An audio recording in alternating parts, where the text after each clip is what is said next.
All right, guys. Good morning and welcome. Finally, we got some news on State of Decay 3.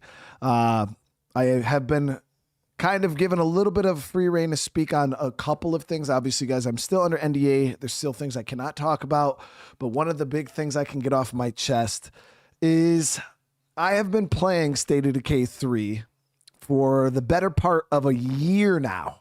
About a year I have been playing the game behind the scenes, taking part in the dev team. I was invited to a thing called the Player Council, and there's a bunch of us content creators across, YouTube, bunch of guys that I've spent a lot of time with over the past year. Some of you guys know them.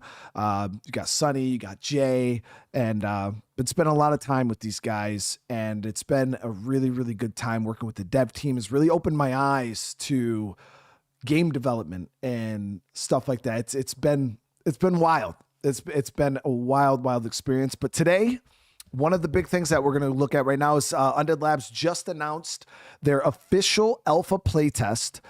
So you guys can sign up. I'm actually going to get those links in the description for you guys right now. I was waiting on the videos to go live so I could get them up for you. We're going to play the videos here. We're going to check it all up and check it all out, and then I'm going to get these and then we'll kind of talk about what we could talk about. We'll talk about what we see in the videos, and then we'll go with that. So I just wanted to make sure you guys got these links because I want you guys to go and sign up for the playtest. If you guys are interested in taking part in the development of State of Decay 3, giving feedback, playing the game, kind of make sure you guys all go sign up, regardless of your console of choice, still sign up. And yeah, it's going to be awesome to see some of you guys over there working with me, working with the team to get this damn thing going, guys. But yeah, big news. I'm just trying to get these links for you guys real quick. And then we're going to jump right into this. Sonny. So today we're going to be watching Brant's video. Brant and Undead Lab just released their alpha playtest video. And that's what we're going to check out here in just 1 second. Paste that. And then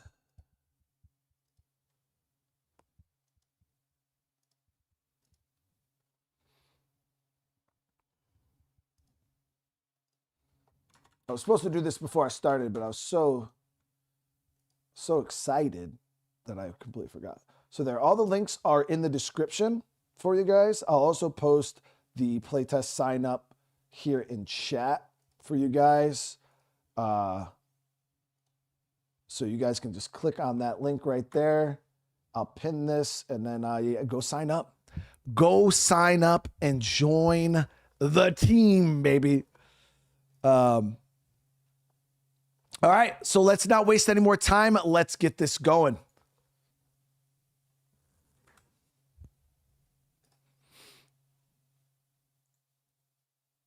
Nope, I need to get you guys. Hold on.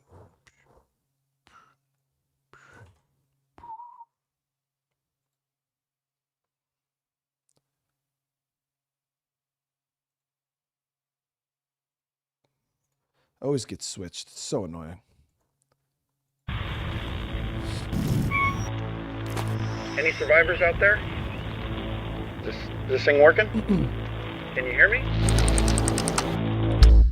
This is Brant Fitzgerald from the Undead Labs Enclave in Seattle, and I'm broadcasting this message to the State of Decay community to give you an update on State of Decay 3.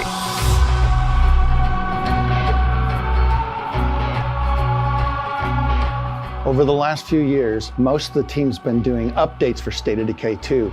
The rest of us have been creating cool for State of Decay 3.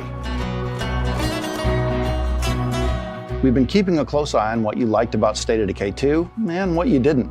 We've read your feedback on Discord. We've watched your gameplay clips and live streams on YouTube. We just got 3 in 1, baby! And through it all, we've seen how powerful and tight-knit this community is. That's all you got to do, guys. It became clear the community is survival and that we need your help. And if you've made it this far, great, because starting next month, we'll be hosting a series of alpha playtests with the community. Listen, I'm not going to spoil the surprise for you, but I can say that it will feature 4-player co-op, some new base building and resource strategies, and a whole lot of combat. If scavenging supplies in the middle of a zombie outbreak sounds fun to you, then grab your ruck, pack some mags, and head over to our website to find more information and register for a chance to be included in the alpha. If you don't get contacted for this round, don't worry. We'll keep your name on the list and have plenty of other opportunities for you throughout the year. We'll be sharing more updates like this throughout development to keep you up to date on what's new, what we're learning, and let you know about more opportunities to join the fun. Thank you again for your support and your patience over the years. We cannot wait to share more information about State of Decay with you. Remember, community is survival. Oh God!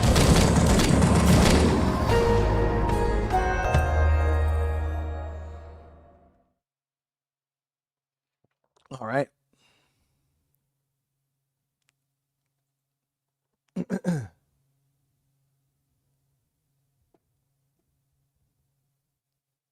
Yeah, so that is the update there. Let me see. We also have a big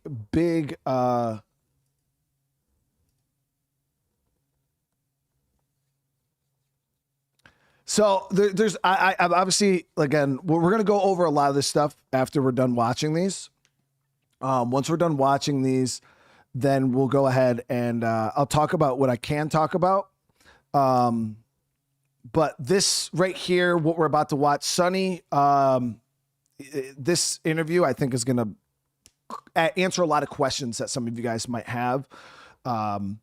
This is way more in depth than what we just watched. So we're going to kind of sit back. I might pause here and there to kind of iterate on some of the things that are said, but after we're done, oh yeah, there's more, guys. That's not it. That's not it. That was a little sprinkle. That was for the alpha signups. So if you guys want to sign up to partake in the alpha playtest,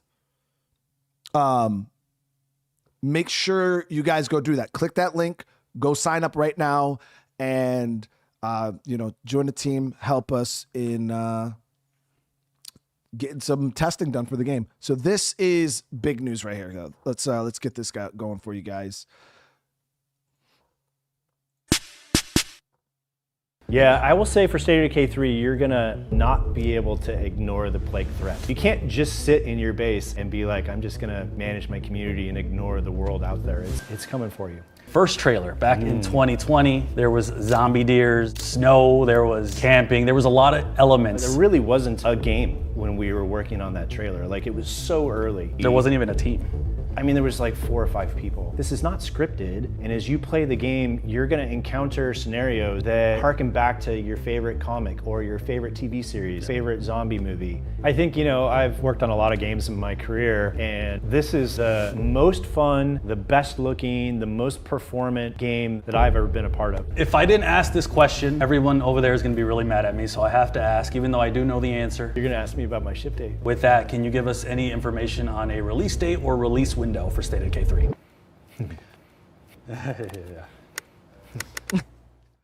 My boys, Sonny, guys, the time has arrived. We have exclusive information regarding State of Decay 3 in today's video. We also have an alpha test every single one of you can sign up for down with the link below. Now, if you guys don't know me, my name is Sonny, and I was recently flown down to Seattle, and I got to meet with the head of Undead Labs, Philip Holt, where I got to ask him about the upcoming game, and I gotta say, he had a ton of cool information to share with us. We also have exclusive screenshots that I'm gonna pepper throughout this interview, where you guys can really check out what the game is looking like. I'm not gonna waste any more time. Let's get straight into it. I'm really excited to be here with Philip Holt himself here. This is the man. Philip, if you don't mind introducing yourself. Sure. My name is Philip. I'm studio head here at Undead Labs. Been here for about 7 years. Been in the industry for an embarrassing long time, like over 30 years. So yeah, really, really happy to have you join us at Undead Labs. This is a moment that we've been really excited about. just to resume our conversation with the community. We're big fans of your channel, and so we're happy to have this conversation, excited for it. All right, so we're gonna start with a big question. One of the things that I think a lot of people will be interested to know is how has the game evolved from State of Decay 1 to 2 and now with 3? Yeah, so I'll give you maybe 2 ways to think about that. One is just like the time setting of the games. So State of Decay 1 took place maybe like a couple of weeks after the zombie outbreak. State of Decay 2 was maybe a year or so later, year and a half, something like that. We've always been kind of non-specific about the actual time settings. This is when sort of government had fallen apart and you're really on your own, and your job is to sort of find some other communities, the survivors, to ally with. State of Decay 3 goes years into the future. So, you know, the group of survivors now has become a little bit more hardened. They've seen their share of death. The zombie menace is now presenting itself in a new way. Curtains up on State of Decay 3, and your group of survivors has to really adapt to what they're seeing. In a more dangerous way? A much more dangerous way, yeah, for sure, 100%. So, yeah, the threats are real, they're lethal, and they're coming after you. So that's sort of the time setting. Another way to sort of think about the franchise and how it's evolving, I would say, like, one thing that we talk about a lot internally is there was a real heart and soul to State of Decay 1 in the characters and sort of the story that we were able to tell. State of Decay 2 really tried to push more with systemic gameplay and sort of procedurally generated characters, and give players like more of a sandbox experience that we loved. And so we talk about State of Decay 3 of like delivering on the systemic features from State of Decay 2 with a little bit more of the heart and soul of State of Decay 1. So maybe that's a way to sort of think about how the franchise is evolving. All right, so the one thing that a lot of people might be surprised about, I guess we're announcing this a little bit, is there was a player council. I am part of that player council, me and some other creators. We're not going to share who. If those guys want to come out and say who they are, they can. With the player council. Chat, so before we continue with this, I just want to caveat on the player council. Me and Sonny have spent a lot of time like hanging out over the past year, like in the playtest. Same thing with Jay, and Sonny is a beast, bro. He's out of all of the testers. I would probably say he has been probably one of the ones that've been the most thorough, and my boy is good at what he does. He's really good. Yeah, I got to know Sonny a lot. The same thing with Jay. Me and Jay actually spent a little bit of time together in a multiplayer test. And we played together, and it was awesome. I had a good time playing with Jay. My boy, these guys are awesome, though. The whole team has been awesome. But yeah, the player council is a thing. There's a bunch of us in it, and we will be expanding the player council. I'll be reaching out to people, you know, to see. Because the thing is this isn't just like, if you guys are signing up for Alpha, I just want to kind of get this out the way so you guys understand. There's a difference between just wanting to play the game early, and you know, because that's what a lot of people are. Is that people are like, oh, I just see this as an opportunity to just play State of Decay 3 early, right? But that's not necessarily what this is. You know what I mean? Like, if you do want to partake in this, like, make sure you're coming in this ready to like work. You know what I mean? This is like we you know, the team needs feedback. They need, you know, technical feedback, enjoyment. Like you're here to test the game. You know what I mean? And a lot of guys, they get into this and they just look at it as a chance to play it, and then it's like, nah, bro, this ain't what this is. This is not what it is. This is the real deal. You're here to help make the game great, and that's you know, that's what the team's looking for. That's what the player council is going to be looking for, is just people who are ready to step up and like really work, you know what I mean, and not just look at this as an opportunity to just play the game early, you know what I mean? All right, let's keep it going. That's basically a group of us who have come in and have been along the ride here for about a year. What can you tell us about what the player council is and what their kind of goal is to be alongside you guys in this development process? Yeah, super excited to be able to reveal that we've been working with a group of people from our audience that have been in the build now for the better part of a year. They've been playing it for a bit. And have seen how the build has evolved even in that period of time. Yes, it has. It was probably a little rough when you got there. Was, You're probably a little worried about, oh my God, what's happening? But then you can see I was really worried actually, and then now it's like, whoa, okay, you see the vision. It's awesome, and you see the pace of change in our trajectory. So yeah, it's really important to us that we're. So I kind of want to caveat. I know we're going to be pausing here and there, guys, because I kind of want to give my my viewpoint too on exactly what they're talking about. Is when we first dropped in to the build, I have never really worked on a game before, so it was like my first time ever seeing game development like up close. And like when I first dropped in, I was like, oh my God, like what is happening? Because game testing is so much different than like playing. And it's like, so when I first dropped in, I was like, oh no. And then it's just like, as the months went on and you just see how hard these guys work and how fast things change from like one test to another. It is mind blowing what these guys can do. But yeah, it was a little bit of a scary shakeup when I first dropped in.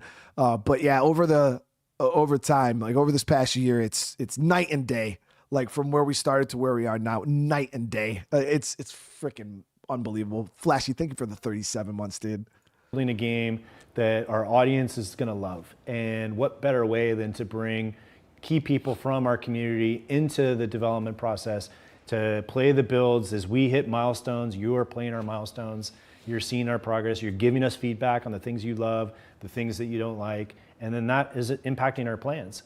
And so if you sort of think about this progression, there's a small group that's a part of the player council. It's been with us for a while, giving feedback on the game.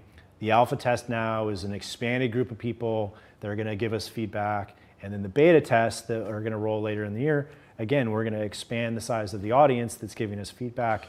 And we're looking for different things from those groups as we go. And all of this is a way to get to launch with a game that we know our audience is going to love. Yeah, one of the cool things about that player console is we get to give feedback and give our kind of take.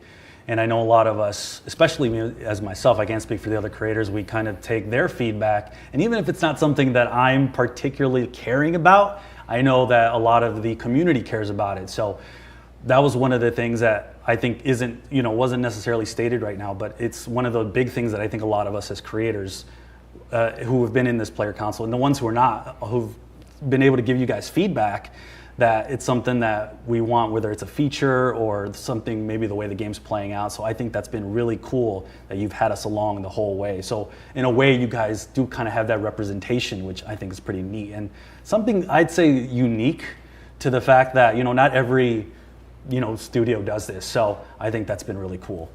Yeah, and as we thought about so to caveat, Hippo, thank you for the super chat, brother, man. I appreciate you, bro. I have been playing it without you guys. It is what it is, but we are here, trying to make the world a better place. But kind of caveat on what Sonny said there is that's kind of exactly how I went into this playtest. I went into this with the mindset of trying to represent my community and everything that I've seen you guys talking about, all the features that I've seen you guys like and enjoy. And I kind of try to, instead of just going into this as me, one person and my own personal ideas of how, and things that I wanted to see, I did try to approach this as more of a community mindset. And I will continue to do this. So going forward, make sure you guys, are subscribed to the channel, leaving comments, things like that, because of things that you guys want to see. We're trying to feel out the community. I'm trying to feel out the community. That way, when I do go into these things, I can ask those questions. I can, test those features and things like that. So, and now obviously with the expanded playtest, you guys will also be able to take part in this also. But that's one of the things I want you guys to know, especially, going forward in the future. There's going to be a lot more State of Decay 3 news coming. And it's like I said, after the interview, we'll kind of do more of me and you guys talking. I don't want you guys to have to sit here and just keep watching, but I'm kind of just trying to give you guys a little bit here and there. Who are the members of the player council? They each bring perhaps a constituency that they represent, just based on their kind of role within our community. So we were, selective in who we brought in, who we invited in. It's international. And it wasn't just creators, it was people from the community themselves, which is really cool, by the way. Yeah, and the members of the player council, if they want to reveal that they've been a part of it, they're free to do that. And but it's up to each of them on what they want to reveal. Xbox Studios you guys are collaborating with other studios. I know one of them is the Coalition, and the other one is Obsidian with Grounded. Can you kind of tell us more about those partnerships and how have they helped you guys out? Yeah, one of the real benefits to being a part of Xbox is that we are joining this community of developers. And there's so much expertise across all of these studios that we're able to tap into. So yeah, I think our working relationship with the Coalition has been kind of well documented. They provide a lot of technology that we and other studios inside of Xbox are able to leverage. We authored a little piece of code that we gave to Obsidian that was the sort of basis of the shared world, shared save inside of Grounded. They extended that functionality and we sort of get it back for State of Decay 3. So like those are great opportunities for code sharing, but there's also just a lot of expertise sharing. I'm curious, when they were testing it out with Grounded, was that kind of feedback you guys are planning to use with State of Decay 3, like kind of seeing how it functions with them? Yeah, and for then sure.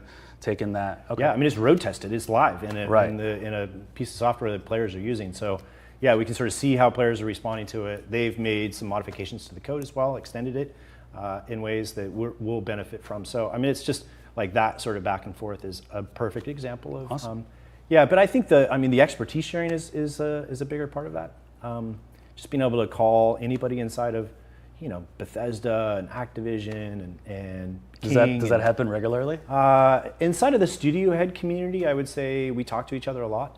And then the tech directors and there's like these groups that meet and they're sort of grassroots networks that build across the studios, and there's a lot of sharing that happens that way. It's pretty cool. All right, so my next question is, I think the question I've been looking forward to asking the most, I think it's one that we can kind of put to bed, I guess.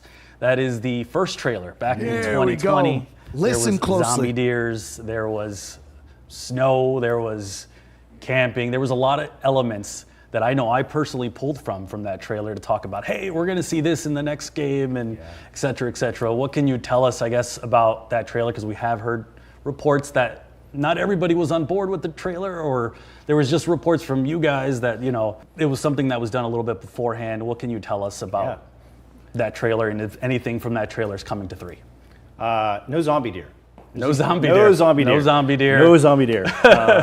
So Thank you. That trailer in 2020, there really wasn't a game or a game team when we were working on that trailer. Like it was so early, and I think there wasn't even a team. I mean, there was like 4 or 5 people. The game was in a Word document. It was not. There was really like the very beginnings of software. So the trailer was done by Blur. It was all pre-rendered. It represented, I think, a concept. Our thoughts at the time of what might be cool to explore in State of Decay 3. And as we've had a chance to build the team and get going on the game, some of those elements I think are going to persist in the game that we deliver, and some of those things were just like, yeah, we're not doing zombie animals. Okay, well, you guys heard it. There's no zombie animals. I gotta say I'm a little bummed about that, but either way, I thought it was kind of an interesting concept, but it makes sense. It was done before you guys even knew, so good to know. Before we go a little further, if you guys can do me a huge favor, check if you're subscribed. It actually helps so Subscribe much to my keeping the boy. channel going. It keeps the lights going, and it's completely free to hit that button. We've done a ton of work to get this video out for you guys, so if you're enjoying it, please hit that button, and thank you for joining me on this YouTube journey. Hey, make sure you guys go drop a like to my boy, though. Make sure you subscribe. Sonny's that dude, and he's gonna be, like I said, he's in a player council with me also, so he's gonna have a lot of good content coming forward too. A lot of us that are doing this are gonna have some good stuff coming. But yeah, Sonny, he's a good dude. So make sure you guys do go subscribe. Make sure you got them notifications on so you don't miss anything he's putting out. And in the future, you'll probably see some stuff coming from both of us. You know what I mean? Maybe some togetherness. Some togetherness. I got his video and everything linked down below, so you could literally just click on that. But yeah. So they finally laid it to bed. I've been trying. I couldn't just come out and say like, guys, there's gonna be no zombie deer, because, obviously some of us knew that obviously there wasn't going to be one. But I tried explaining it even a while ago, even before I was a part of the player council, before I even had any access to the game or knowledge or anything like that. You could just kind of tell the way the developers were talking about it, that it was kind of something that it was done, and then they kind of over time they shifted away from it. A lot of the devs were kind of shying away, and I knew, I was like, man, I don't think this is gonna happen. I don't think this is gonna happen. And then once I started like actually, you know, getting with, I was like, you know what? And we even talked about it a few weeks ago about like the zombie deer was a cool concept for sure. Even when it first came out, I was super excited. I was like, man.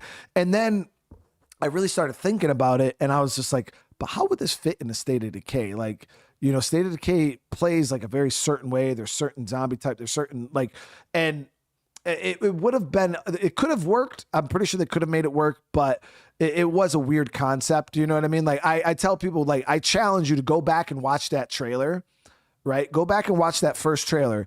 If you didn't know it was State of Decay, if they did not put the State of Decay logo on that trailer, you would not have known that was a State of Decay game. Like there's no way you would not have known that was State of Decay by any means. Cause like, even when I first started watching the trailer, I was just like, what is this? And then when it popped up at the end, I was like, oh my God, that's crazy, you know?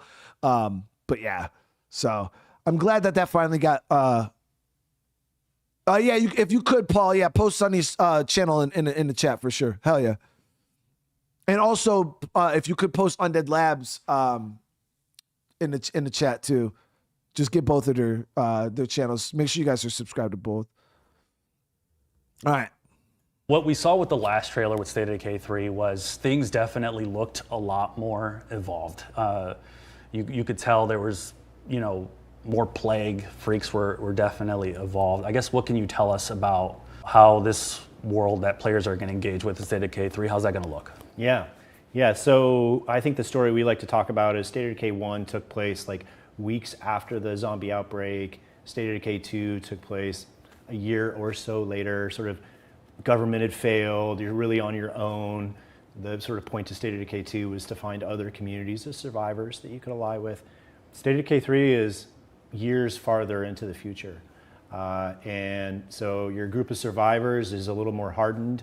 You know, they've had to live in the zombie threat for years now. Yeah. The world is sort of picked over.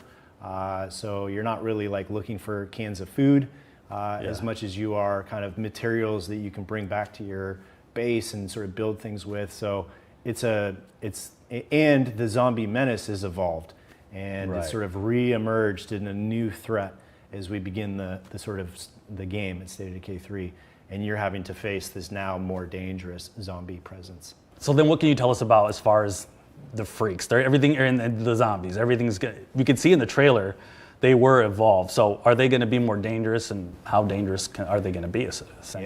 Yeah. Well, the trailer sort of ended with the big boy, you know, the juggernaut. Yeah. He is quite tall in the game. Yeah. He's immense. He looked ridiculous. Yeah. He's a big boy. My favorite, I think, is the bloater. I think in State of Decay 2, really, you just like suddenly drive through a bloater and you'd have to bail out of your car. It's kind of an annoyance. I think the bloater is going to be, he's awesome. He's just so cool. I can't wait for people to see the bloater. Yeah. So one of the things that I can't wait for you guys to see earlier, the bloater. But one of the things we know is it's years down the road, like you said.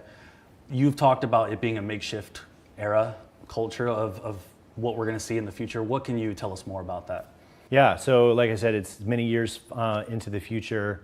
The world's been picked clean, so you're not going to necessarily find the same kinds of things that you would find in State of Decay 2. So you're scavenging out in the world more raw materials that you're going to bring back to your settlement, and then that's going to allow you to craft or build things like weapons or improvised devices that you can then take back out into the world. So there's a lot more of that. Like, we talk internally a lot about maker culture, and just sort of making use of what you find and then reassembling those into kind of new things that you're able to use in the game.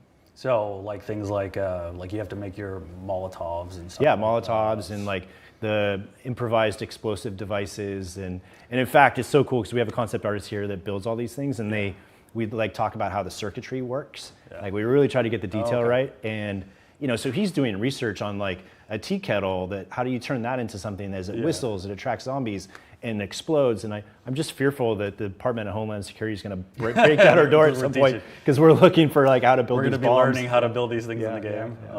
And so that would mean that essentially crafting is going to play a really big role in the next game. Like a really pulling these things together and then building inside of your facility. And so you level up your facility, so it enables you to sort of get to the next level of what you can create. That's good, because I know in State of Decay 2 we did find a lot of whole, grenades and, guns, ready to use things. So now to see that it's going to shift a bit and it's going to be a lot more crafting, I think it's going to be fun. I personally think it will be fun. I don't know how everybody else is going to feel, but I think it's going to be fun. So that's cool to see. And just trying to extend the fantasy of like, how would you survive? Like, it's a big part, like we really care about, enabling people to live out their fantasy of survival and what they would do in a zombie apocalypse. Okay, so one of the things I noticed in the trailer, there were some cool little combat moves that happened. There were some cool little things that we noticed. I know from my own experience playing it. What can you tell us about maybe how combat has evolved, or anything that you can tell us at all about combat going forward with State of Decay 3? Yeah, it's been such a huge focus for us from the very beginning, and really trying to elevate and evolve the combat experience in the game. It has been a big part of our focus and attention internally. The team that's working on it is doing phenomenal work. It's what you do the most in the game is pilot your character around the world. So the huge emphasis in locomotion, making the character feel much more responsive to your input, whether it's controller or mouse and keyboard, and then just the combat experience itself, making that feel like, again, it's accessible, like new players can come pick it up, but it's also got enough depth to it that you can play for hundreds or thousands of hours and not grow tired of the experience. Right, so as you know, a lot of us and you mentioned this earlier, a lot of us kind of play, at least I know I do, play a game like State of Decay because we kind of want to know or feel what we would do in those situations and how we would survive those situations. What would you say with State of Decay 3 where we will have those types of experiences? What can you say about the game itself that'll maybe give us those kind of experiences? Yeah, I think one of the things I love in the game is our settlements. And we really want the settlements to have variety and have real character and feel distinctive and memorable. And there's a number in the game today that are just so cool. I would hole up in the top of the hill with a wind turbine and have some free power. Yeah. That makes sense. Yeah. Or you might be in a... Dang, Chad, he giving out all the info. Okay, first of all, I want to say, Camille, thank you for the 5. I really appreciate the gifted, bro. And Monet, thank you for the 51 months. I appreciate you guys. Again, I hope everybody's having a good day today. So I have not seen this. This video yet. So all this is new to me. So I didn't know what they would be telling you guys in this. And I'm surprised he's saying some of the things he's saying. So I'm like, okay. So yeah, let's keep that going. Another place in the world where the settlement itself gives you sort of a benefit because of what it was before. So that's one way I think that we pay off that fantasy. Okay. And then ultimately, we just try to create a number of systems that the players can then enact their own survival fantasy. And so much of the play that we saw in State of Decay 2 was player-inspired goals. I've done a playthrough, absolutely. And now I want to do this with I'm not going to take a settlement. Can I make it through the game without actually taking a settlement? Can I make it through the game with a single character? Right. People create their own kind of goals for themselves, and we'd love to see that. So we want to enable players to be self-directed that way as much as they want to be. Yeah, that's one of the things that I've always loved about the franchise is just being able to kind of have your own idea of what you want to accomplish, and that's going to be different for every player. And I think that's one of the neat things about the franchise itself is just kind of being able to choose what you want to do, if that's take on every plague heart there is, or just focus on building and trying to survive in that way and focusing on your community. So yeah, I will say for State of Decay 3, you're gonna not be able to ignore the plague threat. Okay. And so it is coming after you, whether you are prepared or not. And so we really bring the menace to you. Mm-hmm. And there's a real balance that I think the players are gonna have to strike between trying to build up and be powerful enough to Right. to meet the threat as it comes to you. Like, do you continue to build and build and build? When do you go, sort of take this thing on? Because it's only going to get stronger and come after you as well. So you can't just sit in your base and be like, I'm just going to manage my community and ignore the world out there. It's coming for you. What's funny about that is in my experience with 3, that's exactly what basically happened. I was used to kind of being able to, and I was playing in the highest difficulty, I was playing on lethal. I was able to kind of build up a little bit, but I realized the threat was coming, and it was coming hard and fast, and it was starting to surround me, so I was getting really... Sonny, my boy. Hey, yo, we got to pause that, right, Chad? You got to pause that. You can't just say it like that, bro. Now, I was really wanting to say, Neo, thank you so much for the 10 gifted. I really appreciate it. Hey, and Paul, thank you for the gift to Chris. Thank you so much for the super chat. Now, this same exact thing happened to me, guys. I'm a very slow player, especially early on. I like to take my time and stuff like that. And I got slapped in the mouth. Yeah, I just jump in a lethal zone. I'm a pro. Yeah, I got slapped in the mouth. Same situation. Hold on. We gotta run that back. Sonny, what'd you say, bro? You can't just say it like that though. Hold on. That is in my experience with 3, that's exactly what basically happened. I was used to kind of being able to, and I was playing in the highest difficulty, I was playing on lethal. I was able to kind of build up a little bit, but I realized the threat was coming, and it was coming hard and fast, and it was starting to surround me, so I was getting really worried, so I had to drop everything I was doing and focus on that. So you would say that's something that players are gonna have to contend with 3. Yeah, for sure. Yeah. And I think it's part of the franchise. Like, internally, we talk a lot about, like, State of Decay is the thing that happens when you run out of gas as night is approaching, and now you're on foot. Like, okay, like, and so we because it's a systems game, this is not scripted, and as you play the game, you're going to encounter scenarios that harken back to your favorite comic or your favorite TV series or your favorite zombie movie. And so, and we see this as fans tell us about their experiences. They describe them in ways that, like, that could be a movie. Like, what they just experienced, like, they have these moments in the game that become sort of zombie headcanon. It's so cool. And I think that's what's unique about our game. So one thing I noticed about the trailer, I know I talked about it as well on my channel as far as the Xbox article, you kind of alluded how in the trailer there was those 4 players that were trying to survive. Obviously, one of them ended up dying, and it felt like there was an emphasis as far as kind of that group setting and multiplayer. Basically, what can you tell us about multiplayer with State of Decay 3? Yeah, I think we are delivering on the player expectation they have for, I want to play this game, own a community, build out bases with my friends. And State of Decay 2 didn't really deliver on that experience. You can join my world and ride along with me and help me do things, but you didn't have ownership on the community that we were playing. It was my community, you were a guest in it. Right. And for State of Decay 3, I think that's one of the most important things that we really want to deliver is meeting player expectation around a 4-player co-op shared world that we all get to play together. And is there anything you can elaborate about the shared world as far as, I know Grounded, someone can come in offline, they can build on it. Is that something we can expect with 3? Can people build on what they're doing with other players, maybe in the host, not being online? Yeah, so one player will sort of start the world and invite their friends to join them. And then as they join, they have full authorship over this community. So whether you can play synchronously or asynchronously in this shared world. So you'll have to make sure that you have good friends. Yeah. And they don't get your That was favorite one of character my next killed. questions. Yeah, is your favorite character going to die somehow if they take over? Is that a thing? It could be a thing? Yeah, then have better friends. There's going to be a lot of chaos in the community with that one. I have no doubt that people are going to come online and see all their characters dead or something. Yeah, so you just need to be careful about who you invite into your shared community. As far as we know, State of Decay 3 is going to have that shared world. Is there anything else you can tell us? So something to kind of double down on that, like Philip's saying, it's not like it's not a situation where you're just like your friend brings his survivors over into your game. Do you know what I mean?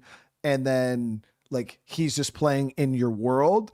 It is, you build this world, you have your community, and it's anybody who you have joined, it's you guys. You know what I mean? So like Philip's saying, you got to be careful who you bring in, because yeah, if you just bring some random in and then he just wants to troll you, like he could. So like Philip said, make sure you know and you trust the people you play with, because this is what people have been asking for. You know what I mean? So it is definitely possible for there to be some heartache caused by your friends, and you could cause heartache for, you know, it's truly that kind of experience. So I know a lot of people have been, you know, really harping on like what they want State of Decay's 3 multiplayer to be.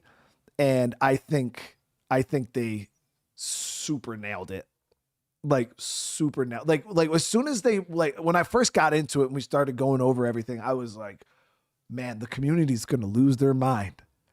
Like the community's going to lose their mind when they see this type of stuff. Like just the freedom. It's crazy. Pat, thank you so much for the super chat, dude. I really do appreciate that, man. All right. Maybe that's different compared to State of Decay 2. State of Decay 2, you're very tethered, you're very close, and like you said, it wasn't shared. It was more like you were and someone else. Is there anything else? Yeah, so State of Decay 2 was built on a peer-to-peer networking model. So the host player literally was hosting other players on their machine. Yeah. And State of Decay 3 is built on a server-based model. So the game is hosted on a server. So that allows us to we just have a lot more capability in where players can be in the world. So they're not tethered as they were in State of Decay 2. I got to play, and we did some multiplayer. One cool thing, he said that we weren't tethered, and he's completely right. And we were able, me and a group of 2 other guys, we were able to spread out and visit a town. We were able to hit different points, and that's one thing I absolutely loved. And we got to we weren't having to be stuck together. We got to go and do our own thing and actually be a little bit more efficient. Oh man, that's so fun. Do they? So again, I don't know what I can and cannot say. So like these guys are saying it. So yeah, Jet, like the tether wasn't really a thing. It was like me and Jay were playing together, and it was kind of a system where I could go off and be like, hey, I'm gonna go over here, Jay, and I'm gonna do this, and I need you to go over there and do this type of thing, which I think is the fantasy that we've always kind of wanted for State of Decay. And it was very much that experience, you know what I mean? Like Jay would go do this, and then he would be like, hey bro, I'm in trouble. And then, yeah, Jay Talbot, yeah, my boy. So then I'd freaking have to try to scream over there to save him, or vice versa. He'd have to scream over to try to save me. And it is very much that type of experience. So I think for those of you guys that like love that multiplayer, experience, I think this one's going to truly nail it for you guys. But yeah. I really feel like a lot of players' fantasies are really going to play that up and be like, okay, we're all surviving. We all got a plan. You're going to do this. You're going to do that. Player A do this, B, and C, you guys go do that. Is that what you guys were kind of going for? Yeah, we really want to deliver on that. I mean, again, that's a player expectation. We want to be able to deliver on that.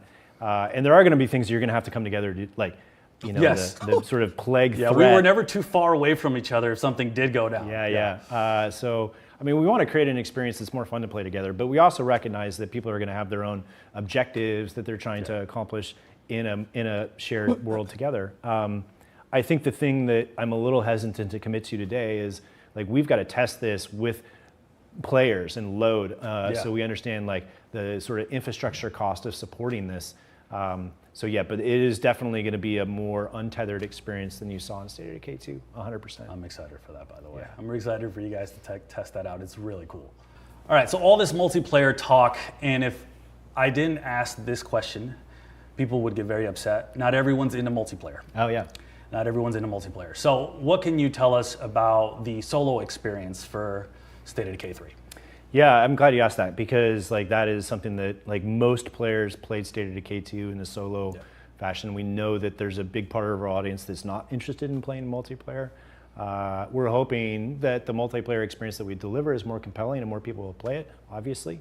but we don't want to lose sight of the fact that a lot of people just want to have a solo experience. So that is a key part of what we're focused on, and our expectation is the majority of our audience will actually play the game single player, a solo experience. And we want to make sure that they have an amazing time in the game as a solo player. One thing from my experience I noticed when I was playing solo was it was almost overwhelming, but in a good way. I had a lot of cool things to tackle. It was a lot more efficient with multiplayer, but the single player aspect was a lot of fun because even though I was alone, it definitely made you want to rely on a lot of your basically your settlement and your community members that were with you. Was that something you guys intended? I guess the question I'm asking is, do you guys feel like you have good balance with the multiplayer and the single portion of the game? Well, so you're playing a game in development, and so it's not a final balance. Right. And yeah, so I think that's the key part of like the task for us is to make sure that we balance the difficulty so a single player is not overwhelmed by the world, and that we scale the difficulty when you're playing with multiple people so that you don't just easily go through and accomplish the things that a single player might struggle with. So yeah, that's a key part of the balance pass. And we do it as we develop, like we want to make sure that we're having a balanced experience, but those are the final knobs that we tune before we launch. Yeah, and I only asked the question because I know a lot of people are going to say, are they focusing too much on one thing or another, and are they leaving us out? So that's why I asked the question, and at least from my experience, I can say you guys have done a good job so far. I know there's still more tuning, but you guys have done a good job. Well, that's good to hear. I mean, that is our hope, is that, we recognize that we have a lot of different players with different preferences, and we want to make sure that everybody feels like we're making a game for them. Yeah, and our solo players are super important. We're not leaving them behind. Yeah, they're going to be happy to hear that. Yeah, I'm gonna say it like this because you guys know I'm not huge on multiplayer. I even with State of Decay 2, especially with like the limitations and things like that, I did do a lot of it kind of as a community thing, and it was good. But I'm gonna be honest, like the State of Decay 3 multiplayer is definitely a lot more compelling. It's definitely something I would be more interested in doing just because the concept of it is so cool. But when it comes to the single player experience, I can say for my own personal time over the last year of playing State of Decay 3, I could say that the single player experience is it's great. Like I don't feel like the game was, because I know a lot of our worry is like, are they like, because the multiplayer is so elaborate and cool, and it's like almost seems like it's the selling point for the game, are they going to be ignoring the single player element of the game? And I can just tell you guys from my personal experience, I don't feel that way at all. And you guys know I am a super hardcore single player guy. Like I don't play, like if I could play any game, dude, I try to find a way to play it single player. So I do feel like they did do justice to for the single player community. So State of Decay 2 finished with a lot of really cool updates, a lot of cool things that were added to the game at the end that a lot of players, I think maybe from the beginning, didn't get to experience. But there was things, for example, like curveballs, the infestation system, all that stuff from State of Decay 2. Is there anything from State of Decay 2's like updates towards the end coming to 3? Yeah, I think, so like when I got here in 2019, the only planned update that was remaining was Heartland. There was nothing following. There was no plan to support the title post Heartland. So that was June of 2019, I think. That's scary, dude. But I looked at how we were performing and the audience that we had, and I'm like, we need to support this game for years, and there's a lot to go learn. There's, the game to evolve. So we're very much taking that approach for State of Decay 3. This is a game we intend to support for as long as we possibly can. And, the launch is the beginning really of your experience with your audience. And then you adjust and adapt and extend and enhance the game from there. So State of Decay 2, we learned a lot. The Closet, for example, was one of the early updates we did. And it was like 30% of our daily audience interacted with changing their characters' outfits. By the way, that's cool. I didn't know about that. That's fascinating. It's massively popular feature. So yeah, we want that, and of course that'll be there. I think that the other two updates that were really, really instructive for us, one was Plague Territories, which you were talking about, and the other was the Heart Attack update. Both of those like really changed the dynamic of how the zombies sort of worked, how infestations worked, how sieges happened, the connection that they had to each other, how you'd wake up a plague heart, that sort of mechanic. And so that is a jumping off point for State of Decay 3 and our plague system. So I think that really informed our thinking about what's going to come in State of Decay 3. Well, what's interesting about that, in State of Decay 2, before I started covering you guys and having my channel, the threat wasn't as like hardcore as it got towards the end of 2, where you really felt like, okay, this is hive mind that's now like, it's thinking, it's planning, and it's coming after your group. And that was something that was unique and really evolved with State of Decay 2, and I liked it. We've alluded to it earlier in State of Decay 3, you mentioned it. You can't sit back at your base and just kind of build everything up. So is that one of your plans going with State of Decay 3? Were you guys really wanting to kind of emphasize, hey, this plague threat is serious? Yeah, and it's changed. And so the sort of intervening time between State of Decay 2 and State of Decay 3 in the game world, the years, there was sort of a stasis where the survivor sort of figured out how to live in the world of zombies. Yeah. And at the beginning of State of Decay 3, this new threat has changed and evolved. And suddenly you're like, this is why we sort of curtains up and it's time to play State of Decay 3. So very much has that plague threat. I think if you go back and look at the showcase trailer of 24 and how we end on the scene on the bridge and the gunk and the plague that's all over the... so you're going to see stuff like that in State of Decay 3. So with that, what kind of post-launch support can we expect with State of Decay 3? What are we going to see? I mean, you're going to see a team that launches the game and then I imagine there's going to be some hotfixes.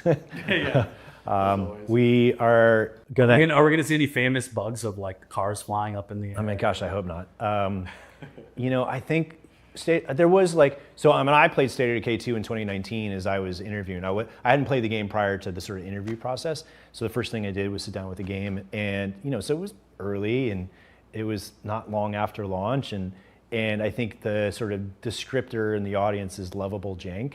And the game had that, but it also had this like core to the game that made me want to root for it. Like there was just like, it was really delivering, I think, on the core fantasy of can you survive in the zombie apocalypse? And so, I love that about the game. And I saw opportunity for us to improve the experience and get away from, jank. So we certainly hope we're going to launch a super clean, really high quality experience. Obviously I can't guarantee that there aren't going to be bugs at launch. Be foolish to do. Right. But we're going to be prepared to address those things. I would also say, as we think about, a live and evolving game, is that, part of what we are planning for is planned updates. Like we have a list of things that we want to go deliver post-launch and that we're super excited about, and we think the audience is going to really respond to. Will you be able to share that later down the line? Yeah, I would love to be in a place where we have kind of a live roadmap of planned updates that are coming. I don't want to commit to a specific date, partly because we also have to respond to the game that players are playing. And if something breaks or if there's like something that we built that people just don't like or it's not working the way that we intended, we need to address that. So part of our planning for live support is be responsive to the game in the field, and then also deliver the things that we want to go deliver. I'm so excited. We have been working hard for years, and we're at a place where the game is really coming together, as you can see, and we're excited to be able to be back in front of the community and talking about the game again. This is a big moment for us as well. So with that, what do you think is maybe the... Yeah, so I just want you guys to kind of have an idea of what's happening here. This is just the beginning. Okay, so like we've been talking about over the past year, 2 years, people have been, the dev team has been super quiet. There hasn't been a whole lot of information put out about the game. There's not a whole lot of anything. So from this point forward, from today forward, expect over the upcoming months and things like that to just There's going to be information. There's going to be updates, especially there's going to be the playtest. So make sure you guys, again, sign up for the alpha playtest. If you guys, regardless of what system you're on, you know, because I know before with State of Decay 2, it was like you only, if you have Steam, you could partake, but like everybody sign up. Just sign up, okay? And in the future, you know, we have you guys coming, helping out with the alpha play testing, giving your feedback on features, what feels good, what feels bad. So if you guys don't know, the sign up is right here in the chat. I also have it in the description below. Make sure you click that. Undead Labs, I showcased the video for the signups in the beginning of the stream. But make sure you guys put your name on, like Brant said, even if you're not selected the first time around, like this is something that they're going to be expanding on. You know what I mean? So definitely make sure you guys sign up, especially if you're ready to work, if you're ready to give good feedback, constructive feedback. Make sure you guys are already on board for that. Okay. But yeah, it's this is just the first. This is just the beginning, guys. Like literally, make sure you guys are subscribed to the channel too. I keep telling you because there's going to be a lot of information coming. You're going to see like I only know of a few trusted sources, and if you haven't seen me talk about the sources or like you're going to see other guys probably posting videos, a lot of speculation, things like that. There's only a certain group of people that I actually know what the heck's going on. So again, be careful with some of the information you hear. You guys know how it is. But anything coming out of this dude's mouth, anything that Sonny says, you know, is legit. Jay, there's other people that I would say, but I don't know if they've gone public with the fact that they're in the player console or not. But as for like content creators that I know are going to be talking about things, it's me, Sonny, and Jay are good guys. And you could anything they say, you know, obviously they're not going to steer you guys wrong. But outside of those creators, I'd be a little skeptical on things that you're going to be seeing coming over the next few months. But yeah, make sure you guys are, I hope you guys are ready because yeah, today the floodgates opened. Today the floodgates opened. All right, let's keep it going. The biggest feature that a lot of people might be very excited for with State of Decay 3. Well, maybe in your eyes, what's the biggest thing that people are going to find fun? Well, I think, you know, the core of the game, the thing that people love about State of Decay is going to be there. And so that, I mean, there's a variety of features that make that experience. And I mean, I think that's what's so cool about State of Decay as a franchise is it doesn't rely on just one thing. Yeah. You know, permadeath is a staple of the franchise, and it makes the decisions that you make matter. Like there is a consequence to losing a character. They're gone for good. That is an emotional experience that you have when you lose a community member, especially one that's one of your favorites that you've been playing with for a long time. Like there is an emotional loss that you go through. And what's really interesting, and we see in our data, is like players that really know the game and are playing the game, when they lose a character, it actually increases their engagement. Really? It's counterintuitive, I think, a little bit. So, but that's because it's not just permadeath. It's like all of the systems that support scavenging and building, and you know, you start to have an attachment. I think the other thing that we've learned, we ran this like a user group years ago, sort of a research project. And all these players came to the experience and they played differently. So some were like wild risk takers and they would just go out and like, let's go take down a heart or let's go find a fight. And others were hoarders and they would like, I want to scavenge and build up my stockpiles. So they had very different play motivations, but when they described like what they loved about the game, they all talked about their role as a caretaker of these survivors. And so I love that, like, so maybe this is a long way to get to the answer you're looking for, is I hope players of State of Decay 3 have that same experience where I have responsibility to safeguard these group of humans that are in this terrible situation in this world, and you know, it's my duty to keep them alive. So what would you say then, maybe build off of that, but what would you say could be a surprise that players are just going to be a little bit like, oh, that's neat? Well, I mean, I think, you know, when you boot the game up, you're going to be like, this game looks incredible. It's funny. I was going to say the exact same thing. The first thing you're going to notice is just the quality. It looks good. Yeah, it looks great. I think the sort of feel of play. Chat, it does. It looks great.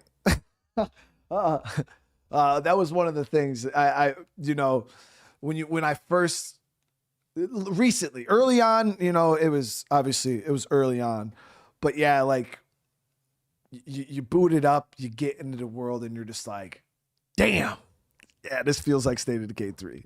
It definitely looks great, 100%. People are going to respond to really well. I think the choices they get to make, that's the other thing, was like, you can't have all the things in a play session. You have to make choices. And like, which settlement do I take? Which enclave do I ally with? Every playthrough is going to be different because of that, because you can't have all of them in a playthrough. You're going to have to make choices. And one choice that you make eliminates other options for you. So, it is like, we talk about one of our core pillars is this idea of consequence. And permadeath is a part of that. And again, the choices that you make about where to invest your resources and what part of your base that you're going to upgrade. And so one of the other play patterns that we see in State of Decay 2 is people have a playthrough experience and they start over and they build a new community. And so it's almost like they have a run, right, and then they go back and repeat it and they make some changes. And so I hope we see people do that again in State of Decay 3. Is there going to be some balance as far as, because you mentioned, and I felt it, when you're playing, like, this playthrough is serious. Like, it's really trying to get you. Is there going to be maybe difficulties, maybe like different difficulties, or a balance to players who maybe want to chill a little bit more versus the players who are like, all right, this threat's coming, I'm ready to take it. I don't mind that it's coming at this moment, because I'm gonna pause one more time, guys. I gotta give my man Sonny credit, yo. He asked all the right questions. So, like, I'm terrible at this style of content. Like, there's no way I would have ever wanted to do this interview. So, like, everybody chose the perfect guy to do it. And my man Sonny did the damn thing. Like, my boy, dude. He's asking such, because obviously, Sonny told me, he's like, I went in there with a million questions, and he was just like, and a lot of them they couldn't they wouldn't answer, obviously. But yeah, Sonny went in there doing, he did the thing with the questions, man. He was perfect. He was the perfect person for this, for sure. I don't think we could have had a better person do it. And he said he didn't do a good job. He was like, oh man, I'm like, nah, dude, like, Sonny did a good job, dude. Yo, Camille, thank you for the 62, bro. I appreciate it, man. I appreciate you, dude. Thank you so much for the members. You guys are out here showing mad love today. I hope you guys are excited for this journey. All right, let's keep it going. I felt that. So is that something you guys are looking to balance? 100%. So, the sort of difficulty sliders that we had in State of Decay 2, I think that was an early update in the live experience. 100% that'll be in State of Decay 3. So awesome. We'll allow people, I don't know if it'll be the exact implementation that you saw in State of Decay 2, but this concept of, I want a easier combat experience or a harder one, or I want my resourcing, the scavenging, the loot that I'm able to find in the world to be easier or harder, or the sort of management simulation part of it. Each of those will be independently tunable by the audience, 100%. I would say maybe a big difference in State of Decay 2 and 3 is, in State of Decay 2, we sort of cast a radius around the player and we spawn zombies. Yeah. And so you're always and forever facing zombies, no matter where you are in the world. Mm-hmm. In State of Decay 3, we're hoping to have a little bit more variability in the zombie presence that's around the player. Okay. And so as you go to places, human settlements, old towns and things like that, there's going to be a greater concentration of zombies there versus like out in the woods. So I think that'll give the player a little bit of choice around, well, I'm looking for more of an exploration experience, and so I'm going to go out in the woods and see what I can find, versus like, I got to gear up because I'm going and I expect to fight, and so I need to be prepared for it. Cool, because I know there's a lot of players who do like to take that approach in single player. They just want to chill, relax, and I was just kind of curious if that was a play style that would be supported. So I mean, it's not like the survival games where you just like build a base and sit inside and the cozy. It's not a cozy survival game. Like there is a threat coming for you. You need to like the game doesn't wait for the player. So when players finish maybe a long session of State of Decay 3, what is maybe the biggest takeaway you and the team hope for as far as what they're going to feel after playing State of Decay 3? Well, I mean, I hope they had a great time. Yeah. Had fun playing. Want to come back and play some more. Obviously, like that's what we look for. Like I was telling you, like I love reading wherever it's Discord or Reddit, like fans talking about the experience they had and describing what happened. Like, oh, I was heading back and I had like, it was really like low on health but I got a bunch of stuff in the back of the car and I can't wait to get to the base and I run out of gas or I run into a jug on the road and now I've got to, just all of these little stories that happen through somebody's unique experience and how they share those with each other.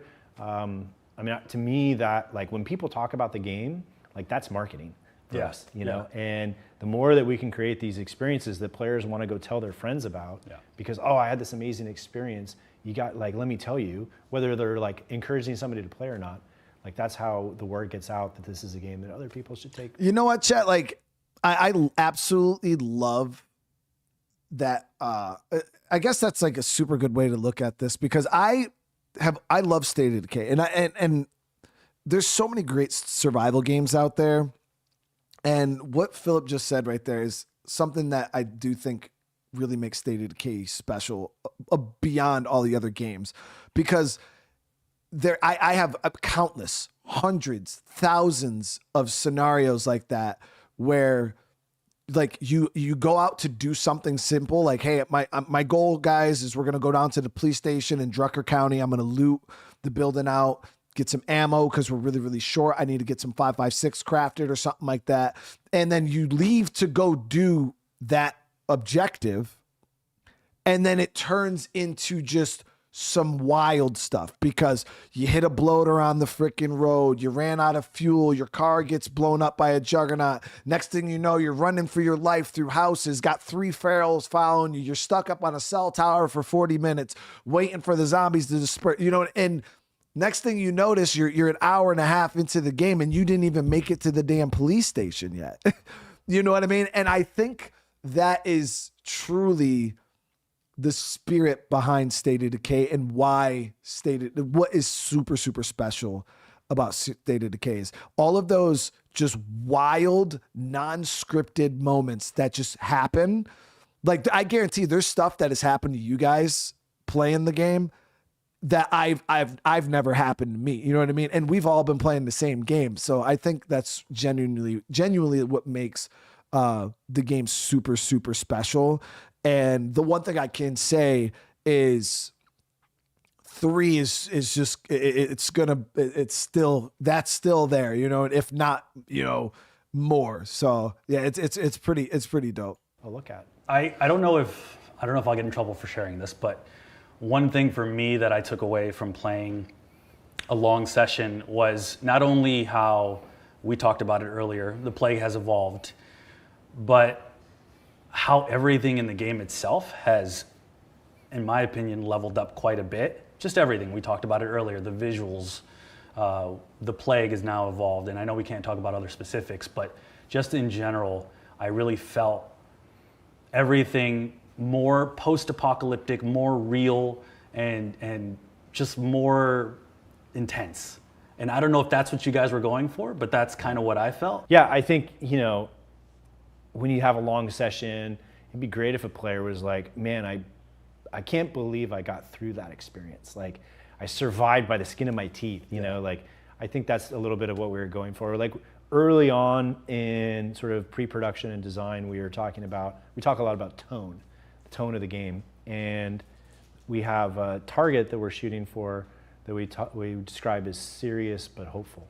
And I think there were parts of State of Decay 2 that were maybe a little frivolous or silly, like, oh, find records for me to, so like I wouldn't actually do that if I was really being hunted down by zombies every day. Yeah. So I think in State of Decay 3, we're trying to deliver a world that feels, more coherent, a little bit more elevated, a little bit more serious. The threat is more real, but also maintaining that kind of element of hope that I think is really important to the franchise, that I can live through the night. I can see another day. I have a community that's relying on me. Yeah. I have a responsibility and a duty to keep them alive. All of those are elements of hope. And I think as you think about the world that we live in, the real world, Yeah. and sometimes it feels like it's just a mess. We have a point of view as a group of creators that, no, you endure, you get through, you do your part to make the place a little better. There's a group of people that are dependent on you. They support you when you're in trouble, and those are all causes to have some hope about the future. So you mentioned the tone is going to be darker. Is it More still serious. More serious. Not necessarily Okay, darker. so the tone's going to be more serious. One thing with State of Decay 2 is that it was at times it was a little goofy. Yeah. So is any of that going to play into 3, or is it just, more serious, hopeful, but serious? I think, it's important to have moments of levity, and I think humor has a role to play in a game that can be serious too. What I think we're trying to move away from maybe is the campiness of State of Decay 2. And when I talk about camp, what I think there's almost like an eye wink that the audience has, that we as creators have to the audience. Yeah. Of like, well, this is a little goofy. Like we know this is a little goofy, perhaps. Yeah. Like the cannibals parts. Yeah. So I think we're trying to remove a little bit of that, Yeah. so that the experience just feels a little bit more elevated. All right, guys, so we have a big announcement that I've been excited for. Waited to the end of the video. This is a big one. There is an alpha test. With that, Philip, what can you tell us about the alpha test upcoming for State of Decay 3? Yeah, we're super excited to be announcing an alpha test. Signups are on stateofdecay.com. We encourage people that want to be a part of our alpha to hit the link. There's a survey to fill out. We're going to select people to join our alpha. It's a relatively small size, but we're super interested in getting feedback on combat, on locomotion, on the feel of the controls, on the multiplayer experience that players are going to have. And this is just the beginning of more testing to come. So throughout the rest of the year, if you don't get into the alpha, there's going to be an opportunity to be a part of our betas, and those betas are going to expand as we get closer and closer to launch. So as I always say in my videos, one of the things is comments, you guys giving your feedback, you guys, not just in my comments, but going on the website, engaging with the wish list, engage actually with Undead Labs social media as well. They're very receptive. So if there's anything in the comments that you guys want to talk about, or that you guys, whatever that is, whatever feedback you want to give, feel free to do that. And Philip, I know you guys have been always really receptive to everything that you've seen out there. So yeah, I mean, we watch your channel, we're fans of your channel, and I don't read the comments. I read a few, but I know Jeffrey does. People do definitely Yeah. read the comments. We're on, Brant's in Reddit all the time, Yeah. and thank God he's sort of keeping the ember Engage alive. in Reddit? Yeah, Discord. So those are all great places. Where there's a limited number of us, obviously, so we can't respond to everything that we see, but we do read it. And I sent you, your email was there, and I just was like, hey, I like your content. Yeah. And I think you were not quite sure if I was real. And then you replied, and then we started to, just over kind of email, and we had a few phone calls, and of course, as a part of the player council, you've been here, so. And what's funny about that, I said, wait, Philip, who's Philip? I don't know who that is exactly. And so that's why for sure today I wanted you to kind of say, hey, this is who I am, and you're the guy who kind of He's the drives boss. a lot, and I know a lot of the team always talks great about you. So That's it's cool El that, Jefe right we there. get to know you a little bit better as well. Yeah, I'm not often in front of the community or in front of cameras, and my job is to lead the studio and really steward the franchise. I think that's actually a big change. So I think we just talked about this. Well, it was like a week or two ago. I was telling you guys about Philip. He's the boss, the boss. And when you think of a boss, they're generally pretty intimidating. A lot of people don't like their bosses, and especially people of higher position. But when I told you guys, when I met Philip for the first time, I was like, yo, he's so cool. He's a really, really good guy, really smart. And he's very in touch with reality and with the community, which a lot of times, when it comes to positions, a lot of the times you usually feel like the guys at the top are super out of touch with like what's going on the ground. And the one thing I can actually say is like Philip is super, super in touch with the community. He's very, very involved, and it's something you love to see. You know what I mean? And every interaction, every conversation I've ever had with him, yeah, he's a really, really good guy.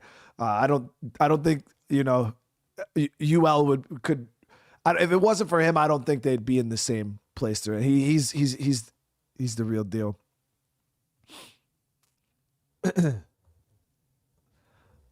So the playtest is not exclusive to anything. Again, just sign up. Yeah, just sign up. Again, I want to say thank you guys, though. I do appreciate. This is a big day. It's a big day. We are going to go back through that announced because the alpha test had some stuff in the background. We'll kind of talk. I'll just kind of touch on, let you guys kind of see, and then let's keep this going. What we haven't talked about is as an independent company, we had a publishing relationship with Microsoft, and now as a part of First Party, as part of Xbox Game Studios, we are the publisher, and so the franchise is managed here inside of Undead Labs. So I am the steward of the franchise, along with Brant and Kevin and Patrick and others here. Like, we are fully accountable to the audience and to this game, and so we exercise creative control and plan the future of State of Decay as a franchise. And with that, is there anything you want to? Before he gets into this, Camille, I want to say thank you so much, brother, for the Philip Holt, you Undead Labs, Sam. Yeah. Yo, Camille, thank you so much, but I appreciate you, man. I appreciate you, dude. But two other names, because I know a lot of you guys, when you hear State of Decay and Undead Labs, a lot of people just picture Brant, Jeffrey, Joe Swarner, because those are the guys that were always like on stream. You know what I mean? They were always the ones in the spotlight. But some of the names that you guys need to kind of know, some of the big guys that I've been working with. Obviously, you got Philip, he's the boss. Patrick, he's the one that we've been doing the most with. Like Patrick is he's the real deal. Kevin, another great individual. And then obviously Brant. But like Patrick and Kevin are probably two of the hopefully you guys get to meet and see a lot more of them too, because they're very under the radar, but they are like super high impact individuals. Great guys. And especially Patrick. Like, Patrick is so in tune. Like, he's like a legit player. Like, his mindset, every time I've picked his brain or we've had a conversation about a feature or feedback that I've given, like, he's like on top of it. Like, he's like, oh dude, I already submitted that like a month ago. And I'm like, damn. So it's really, really good to see, because a lot of times, sometimes it feels like developers can be out of touch with like what players want. So there's always like this line between like, you got developers over here, you got players over here. And sometimes, the developers don't really see what the players want. But from my experience so far over the past year working with these guys, is they are very much in tune with what the community likes. They have guys that are, they have devs that play the game, you know what I mean? Just like a player would, and knows exactly what these guys would want to see. My boy, Sonny, dude, Sonny. Yo, this is so good, bro. You did such a good job, my guy. Make sure you guys go show some love to my boy. Make sure you guys subscribe, drop a like on this video, on his video. Make sure you guys go over there and drop a like on it, because you did so good, dude. We're not even done yet. We're getting to the end, but man, you did so freaking good, bro. My boy did it. Share that wasn't talked about today. Anything that you want to lay out there for the fans to know about State of Decay 3? I'm just how thankful we are to our community. Like, we would literally not be here without the community. And it goes all the way back to State of Decay 1. And when we launched, the community was there. I think the sort of lore in the studio is that we blew through our full year forecast in the first 24 hours, of State of Decay's launch, State of Decay 1. And the community's been with us every step of the way. Like, we have so much respect and appreciation for the community that's allowed us to be at this place today. And so we're so excited to be back in front of the community, talking about the game that we're making, starting to bring people in to be a part of our alpha test, and then the future beta tests that are going to follow later in the year. We're just nothing but gratitude for the community. And I'm really excited for you guys because the game is really shaping up really well, and it's imperative you guys get in there, sign up, get in there and play, and any feedback you guys give them makes the game better when it comes to launch. So I really feel like this is something you guys want to get into if you can get into it. And I'm excited for the game. There's a lot of good stuff that I think people are going to be excited about, and some cool features and things that they'll get to see. Multiplayer, I think, is going to be fun. And it's interesting you're saying multiplayer is also going to be part of alpha. I think, I've worked on a lot of games in my career, and this is the most fun, the best looking, the most performant game that with this much time still to launch that I've ever been a part of. So I'm very, very excited for people to have an experience with it. If I didn't ask this question, everyone over there is going to be really mad at me. So I have to ask, even though I do know the answer. With that, can you give us any information on a release date or release window for State of Decay 3? Nope. There you have it. Nope. If I didn't ask, they would get mad at me. Yeah, so. and we just are not ready to talk about our launch date, and in part because we just want to make sure that we can deliver the best possible game we can for launch. Obviously we have a target internally that we're striving for, and we feel really good about it. And we're in this, the steps that you would take alpha testing and beta testing on the run to launch. So, we're not far, and there will come a point where we make our announcement on our launch date, but today is not the day. Once again, thank you, Philip, for having me. It's been a lot of fun. I'm really looking forward to you guys testing the game out. It is, it's a lot. Yeah. So there you guys could. I know a lot of people keep coming and asking about a release date. The man himself just told you, not yet, guys, not yet. But just look at everything we got going on. We got all the alpha play tests coming up, next month. And then, like Philip said, there's going to be more testing, beta testing and stuff like that going on later in the year. So like he said, obviously you can see all of this stuff happening. We know that everything's growing, it's evolving, it's being tuned and fine-tuned. So just take that for what it is. And obviously when they're ready, because the thing is especially with game development, and like I said, getting in with these guys and doing this has really opened my eyes to just how many moving pieces there are in game development that players just don't understand, right? And we look at games like even like Grand Theft Auto 6, right? And all of the delays and things like that. And people are just like, oh, like what the hell? Like, but like, for instance, let's just say Philip said, and like, he was like, yeah, you know what? We plan on State of Decay 3 coming out on, December of, or October of 2026, right? Obviously that's not the real date, but let's just say, for example, he said that, right? And then they do the alpha test coming out next week. They run into some issues. There's some features that need to be tweaked. And they're like, oh, damn. Yeah, this actually wasn't received very well. And this is a pretty core feature. Now we got to spend a lot of time to kind of change this up, right? So then you go and you have to now delay the game, right? So they say, well, we wanted to release in October, but now we got to sit here and make all these changes, and that's going to push us back to like January. And then say they do their beta test, and that comes out, and now they've pushed it out to a huge, wide range of people, more systems, more console, everything.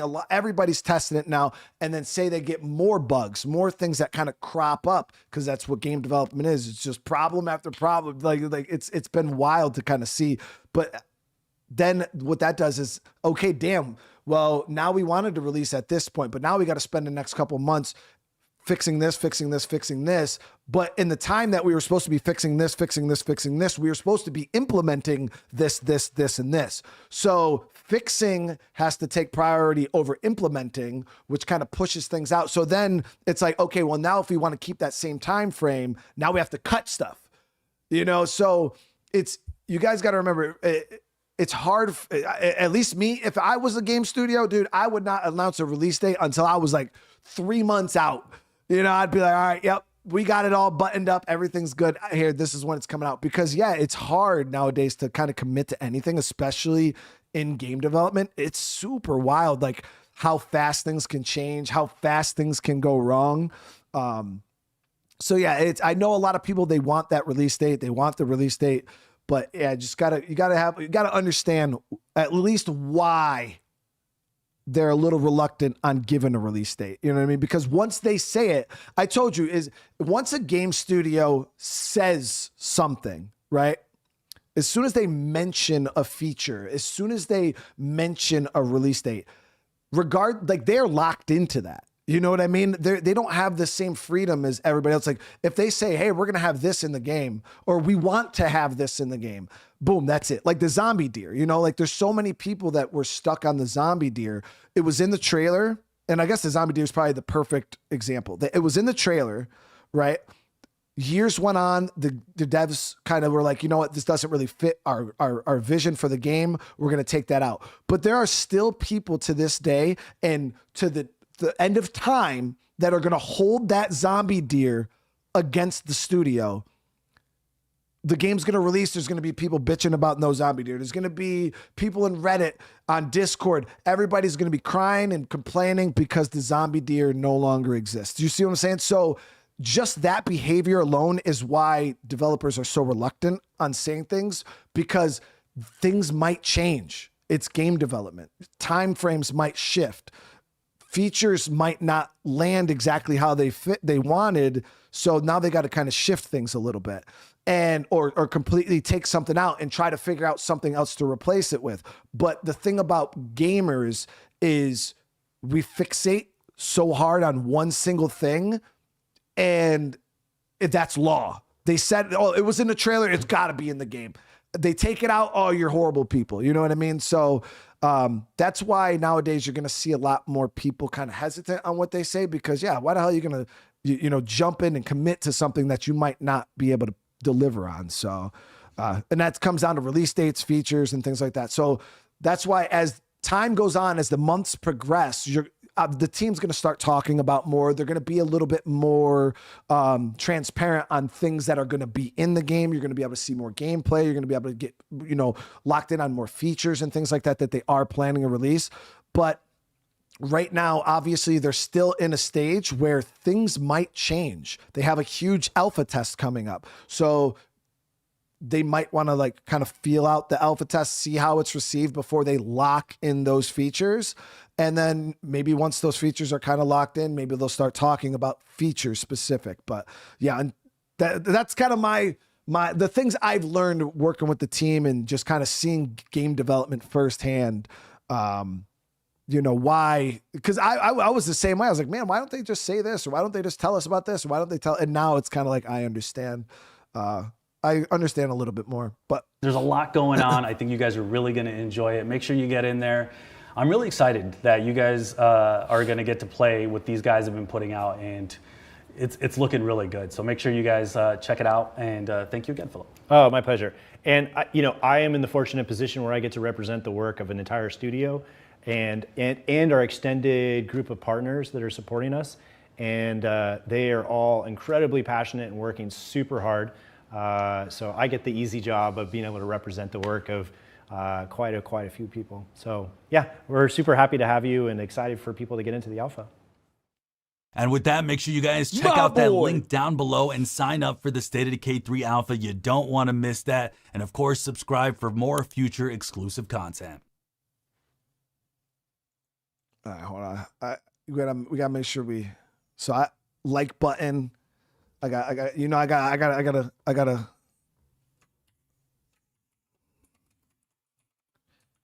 We gotta leave those comments, chat. We gotta leave those comments.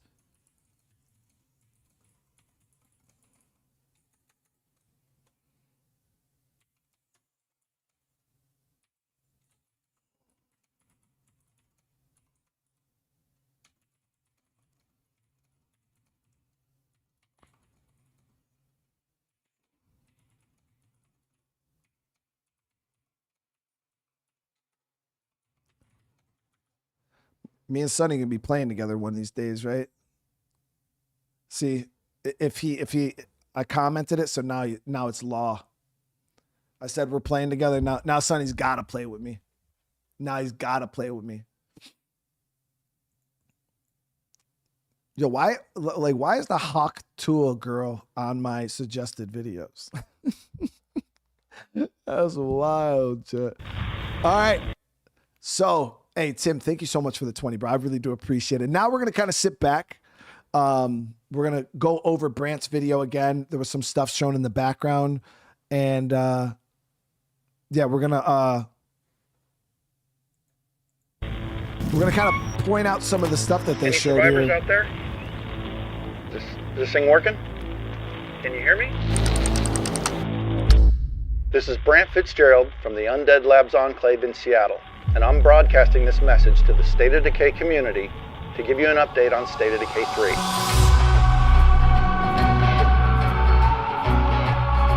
Skirt. All right, hold on. So when I went to the lab, right, that was like one of the first things, like we walked in, and I wasn't really, obviously I wasn't able to talk about a lot of the stuff that we seen there or anything like that. But we walked in, the studio's freaking awesome looking. And they brought us into this room. It's like a bunch of tables, like where they like have lunch and stuff. And they brought us into this room, and there was just this giant wall, right? There was just this giant wall of all the concept art. And that was the first thing we seen, like when I showed up to the studio. And I was just like, oh my God, like what the hell? And we're all sitting there drooling all over these freaking images and like seeing all the concept art and stuff like that. And a lot of these images, there's some that I don't think were there when I was there. Some of these are kind of new to me. But yeah, they had a whole wall of the concept art and stuff. And that was one of the first things I was like, dude, just start releasing like pictures of this stuff to people. They'll freaking lose their minds. They'll love it. And yeah, to see that they kind of showed some of this here is amazing. So you can kind of see like here they got like the vehicle, like the van and stuff. You can see like different stages of like upgrade. They got the bridge, zombie up close, the bloater. Philip said it in the interview, like he's really excited for people to see the bloater. I'm excited for you guys to see the bloater.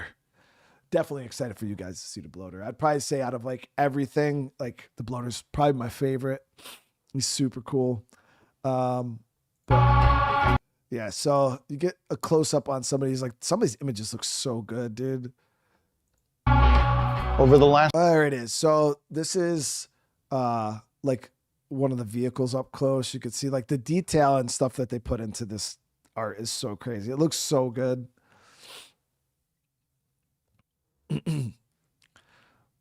Yeah, it is. And I get it. It is just art, but coming from somebody who's played the game, it's not just art. Okay, I'll just leave it at that. Like, yes, what's being shown here is just concept art.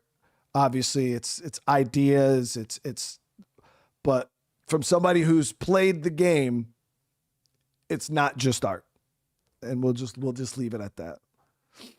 few years, most of the team's been doing updates for State of Decay 2. The rest of us been creating cool for State of Decay 3. So the Juggernaut, guys, this is a bit more of a. So when you've seen the trailer there, and you kind of see him, it's really, really dark, and you can't really see him. And but then you could just see here like how the plague has evolved these damn things. And Juggernauts are extra scary, dude. Yeah, extra scary. Beautiful. Beautiful, beautiful, beautiful. I'm actually grossed out by that video. Yeah. To like see the evolution though, you know what I mean? Like where, like from State of Decay 1, where the Juggernauts were, what did they call them? The Miller Boys? Oh, the old Miller Boys. I think the Wilkersons called them, you know, to see that evolution from that to then State of Decay 2, which the baseline State of Decay juggernauts were okay. And then we got the Plague Jugs, which I absolutely loved. I thought the Plague Jugs were good, but these things are definitely menacing. Yeah, to think it was just like an old farmer boy, right, from State of Decay 1, and then now we got this. Yeah, it's legit. Tim, I'm sorry I missed your super chat. Seriously, thank you so much, brother. I do appreciate the huge 20, dude. The world needs more people like you, Brian. Thanks for setting a great example of me. I really appreciate that, man. Extremely kind of you to say. And if I did miss any super chats or members, I am super sorry, guys. I knew that was a lot of information that you guys were gonna want. So I didn't want to keep like stopping every few seconds. I wanted to make sure that you guys were getting what you wanted to see. All right. But yeah, so got a juggy right there. Beautiful. And then obviously this is just some character concept art here. I missed the one. That shit flew by super fast, dude. Some character concept art. A weapon. That weapon looks good. I've seen that before. More vehicle art. Come on. There we go. So got some more vehicle arts here. Is this the same van? That is the same van. It's just a different variation. Okay. It looked like a K truck from Japan for a second there.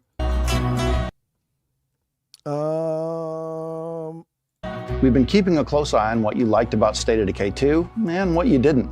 We've read your feedback on Discord. We've watched your gameplay clips. Yo, look at that.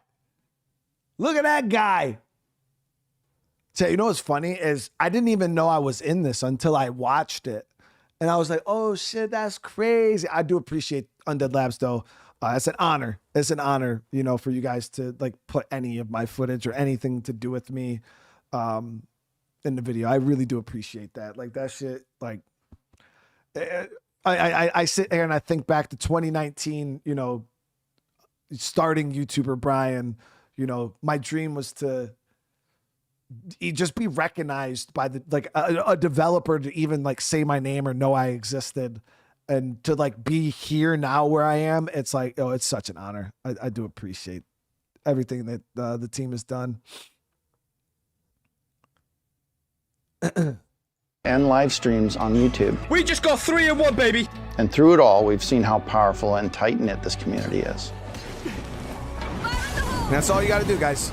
It became clear the community All right, let me see here. So we're trying to pick out some is cool things on the wall. survival, and that we need your Yeah, so you could see some weapons here. You could see some backpacks here. Got a couple melee weapons there, some backpacks. help. Trying to see if I could get it locked. It's a little blurry because obviously it's in motion.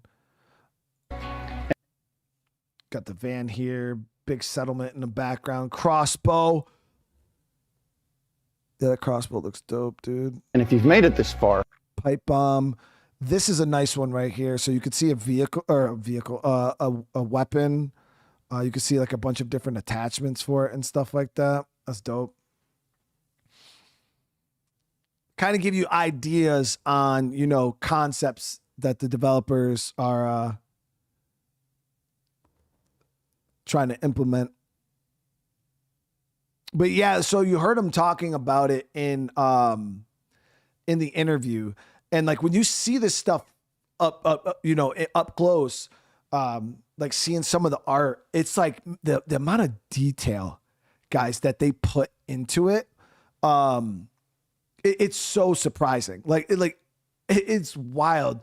And then I sit here, I'm like, damn, dude, like you really built this like out of like they really take like the scrap metal, and you can see like they put the rivets here to hold it together, and then they tied it together with this, and this is all like concept. And I remember I asked, I was like, yo, do you have somebody here that like builds this stuff in real life? You know what I mean?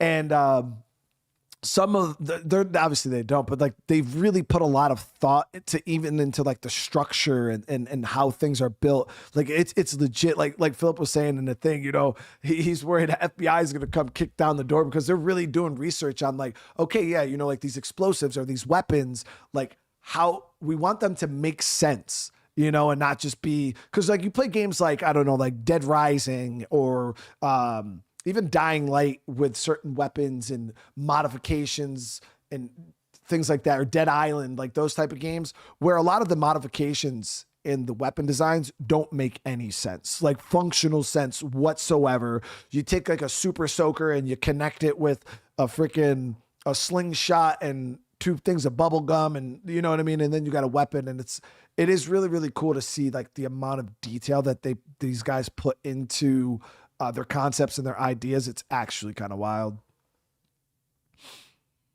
Great, because starting next month, we'll be hosting a series of alpha playtests with the community. Listen. So they got some pre-alpha screenshots here. It's nothing to really go off like that, but they do show a couple pre-alpha screenshots, early gameplay footage. Listen, I'm not going to spoil the surprise for you, but I can say that it will feature 4-player co-op, some new base building and resource strategies, and a whole lot of combat.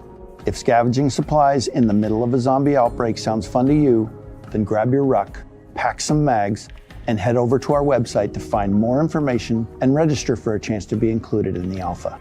If you don't get contacted for this round, don't worry. We'll keep your name on the list and have plenty of other opportunities for you throughout the year. We'll be sharing more updates like this throughout development to keep you up to date on. Yeah, so that was a nice image of,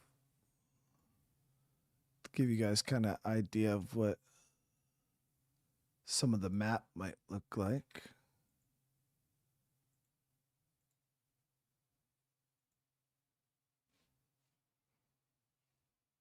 Updates. Yeah, so you get a little look here at one of the areas in the game.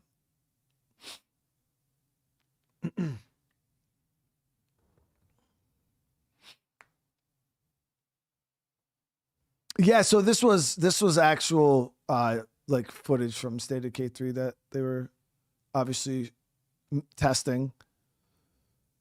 They got a little watchtower there. I'm trying to think where in the game this is. It's like this throughout development to keep you up to date on. Look at that. Hold on. That's my boy right there. That's why I put him on the thumbnail too. That's my boy right there.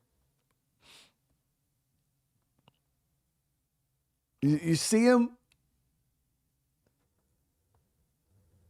Date on what's new, what we're. Yeah, so they got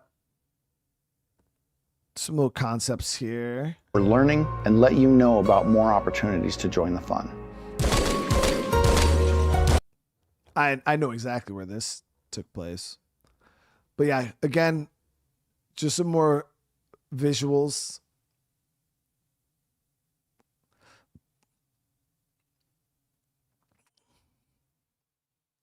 Actual gameplay. Actual gameplay. Thank you again for your support and your patience over the years. We cannot wait to share more information about State of Decay with you. Remember, community is survival. Oh, God. But yeah, so there it is, guys. There it is.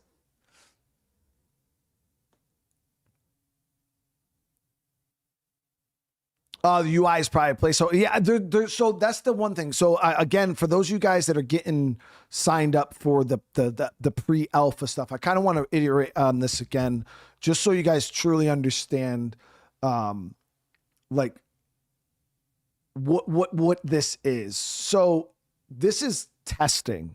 You know what I mean?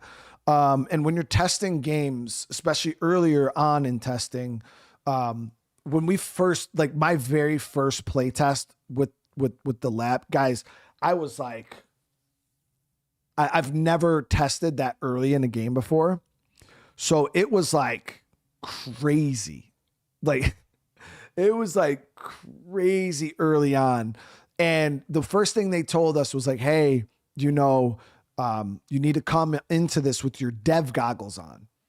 So instead of like going into it thinking you're playing an up-to-date, finished, fully polished, fully rendered video game,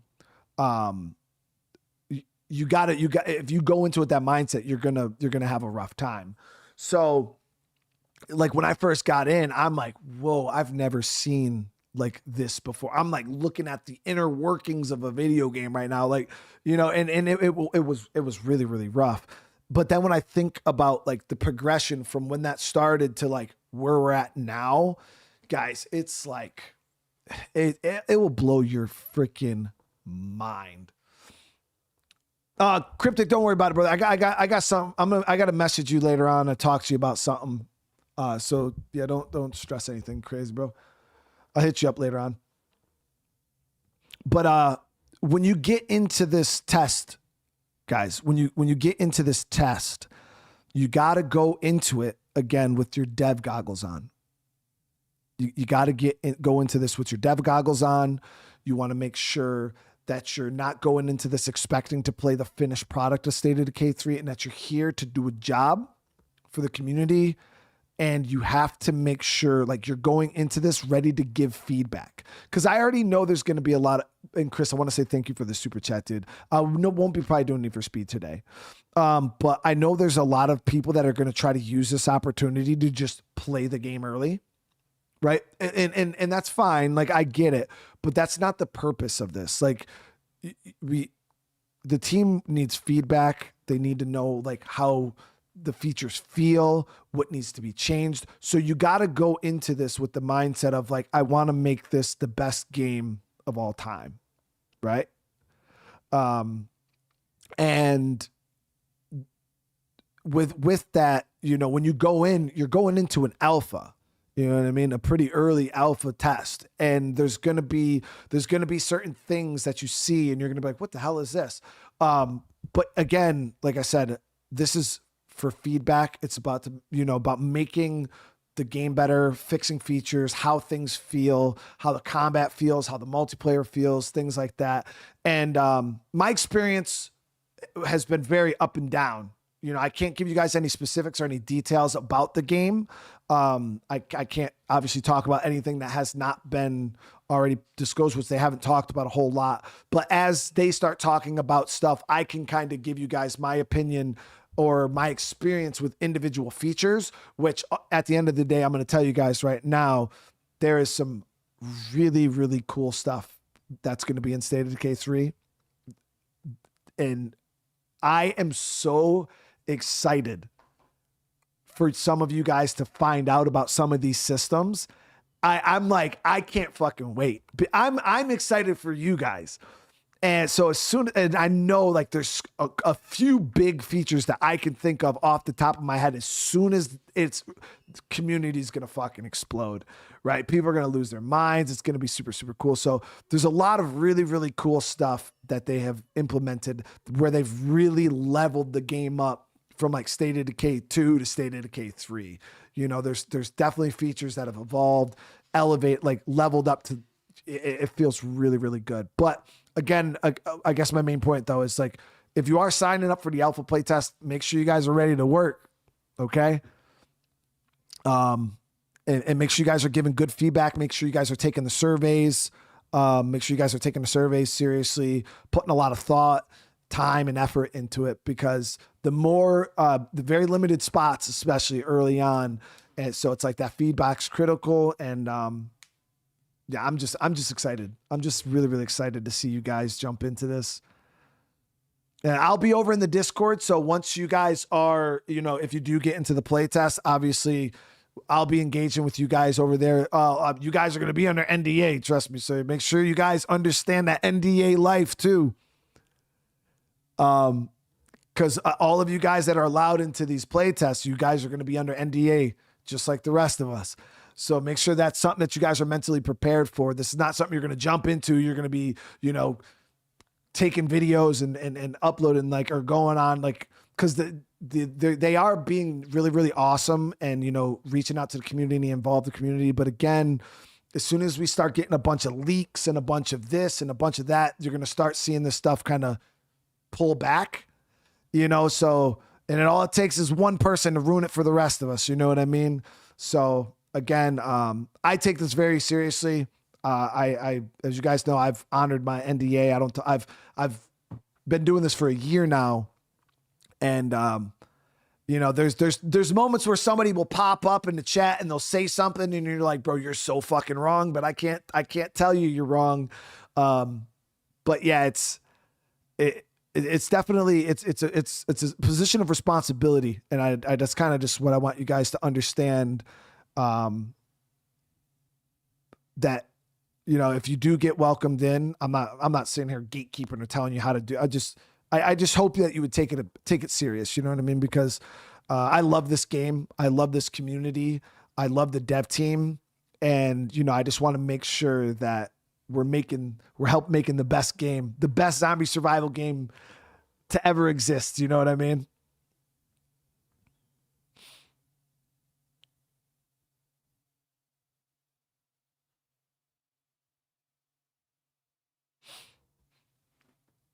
But for a couple of you guys in the community that I know personally, I will be reaching out to you guys about something else. Obviously, I have limited reach or limited spots on what's going on, but there will be a couple of you guys I'm gonna DM, so make sure you guys are paying attention in your DMs. Obviously, if you've DM'd me before, then you know that we have I know you really, really well. So we'll be messaging you, a couple of you guys, about some stuff. But keep your eyes on your DMs. A few of you in the chat I can see. But yeah, if you guys are signing up for this, I'm fucking excited. I'm excited to see you guys in the Discord. How many of you guys are excited? Come on. I mean, it's a good day, guys. This is a good day. We've been waiting for this for a really long time. Yeah, if you've received a foot pic in your DMs from me, then you know. Then you know. If you know, you know.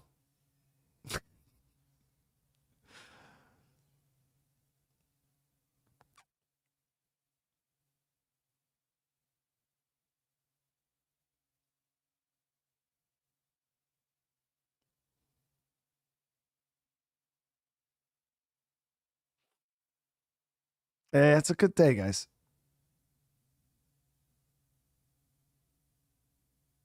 Well, for me, the hardest thing was when we started up the player council. This has been like, because it's such, State of Decay is such a integrated part of my like channel, my existence, like my everything. You know what I mean?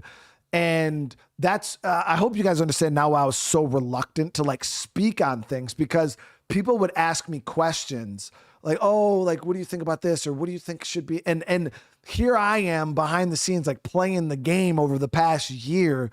So people kept asking me like all these questions and and I'm like, dude, I can't talk about it. I don't even want to talk about it, because if I sit here and I say something that I would like to see in the game, but I've played the game and I know what's in the game.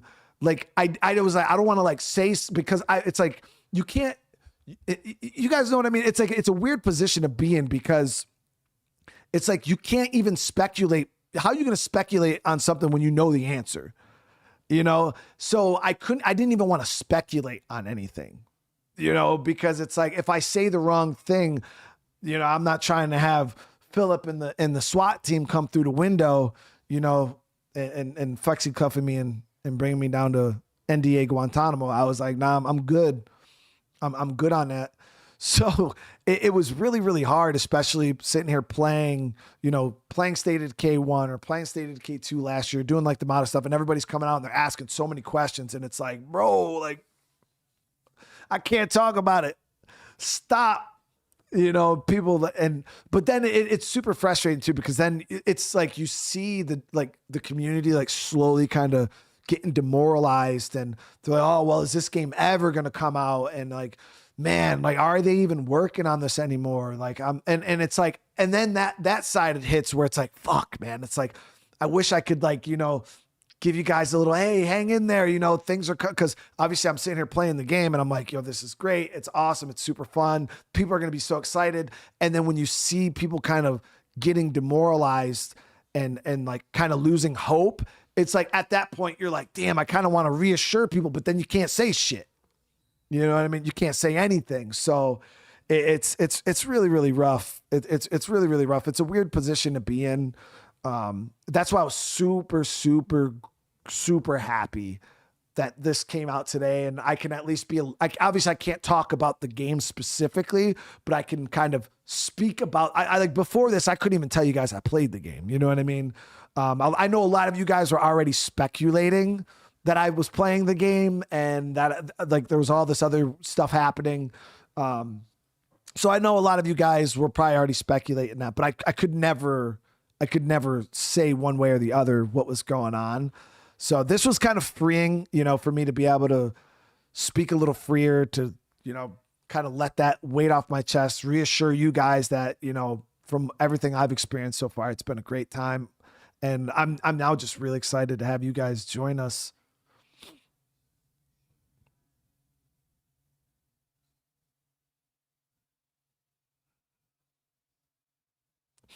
So once you guys have signed up, and you're on the list waiting, it's not open yet, like fully open. Like they haven't opened the floodgates for everybody to come in.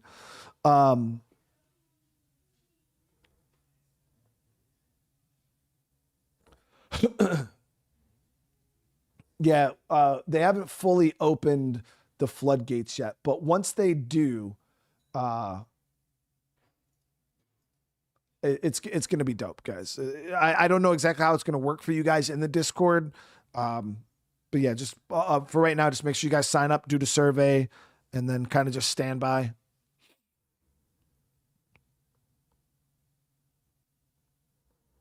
But hey, make sure you guys are taking this information, okay? Because this is beyond just me and my YouTube channel, okay?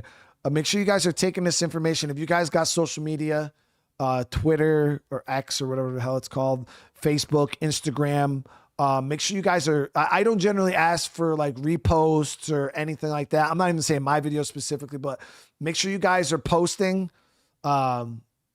Let's get it out there, like get the news out there, that there's, you know, official announcements for State of Decay 3, start reposting some videos, post some screenshots, really get it going out there, guys. Like, this is how we do this, how we come together as a community and really represent for the dev team, is by trying to get a lot of this stuff out there and in the wild, you know, without them having to go and spend billions of dollars to get IGN's 2-minute coverage and 50,000 views.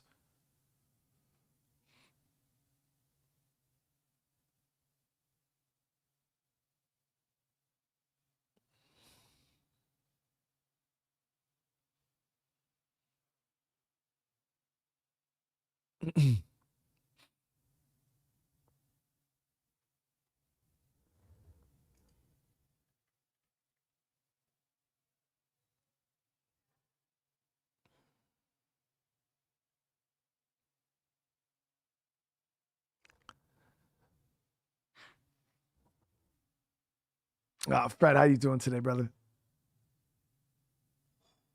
So the test is, yeah. So if it's not just a PC thing, the devs told me to make sure, whether you're Xbox, PC, whatever, like everybody, like just sign up. You know what I mean? Because it's not an exclusive thing right now. So just everybody sign up. Yeah. I know the system's a little finicky, so some of you guys might have to try a few different times. I know some people keeps popping up saying, because there's probably so many people trying to do it all at once. And then when you get in the Discord, like I said, I don't think they fully have opened the floodgates yet. So you're probably going to be in like a standby phase for a little bit. And then they're going to kind of release everything at some point.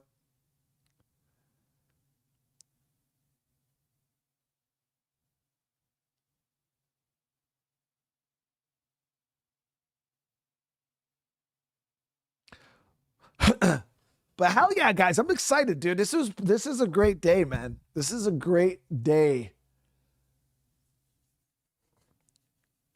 I like when I tell you, I cannot wait for you guys to experience like, oh, yeah. And make sure the alpha is not the first, is not first come first serve. If you can't get in now, try later today. There you guys go. So State of Decay said it themselves. The alpha is not first come, first serve. So if right now it's because obviously all the information's fresh, everything's new. There's probably 10 billion people right now trying to cram into the thing. So kind of just wait, keep trying throughout the day. And yeah, make sure you guys are trying to get in. Oh yeah. Well, so you got to remember there's going to be a survey. There's going to be a survey for you guys to fill out. Yeah, there's going to be a survey for you guys to fill out. So make sure you guys fill that out. That's probably going to give them an idea of like who to choose from, you know, early on. So make sure you guys are honest with the survey, especially with hardware, things like that. If you're going in this with your Windows notebook from 2013 that still has Windows 7 on it and, you know, overheats every time you turn it on. If you do want to take this serious, probably upgrade a little bit. But yeah, no, like if you got a potato, you're probably gonna have some roughness. Yeah.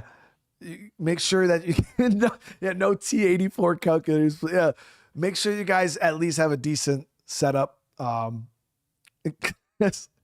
it's early, you know what I mean? So if you don't need a NASA supercomputer, but make sure you guys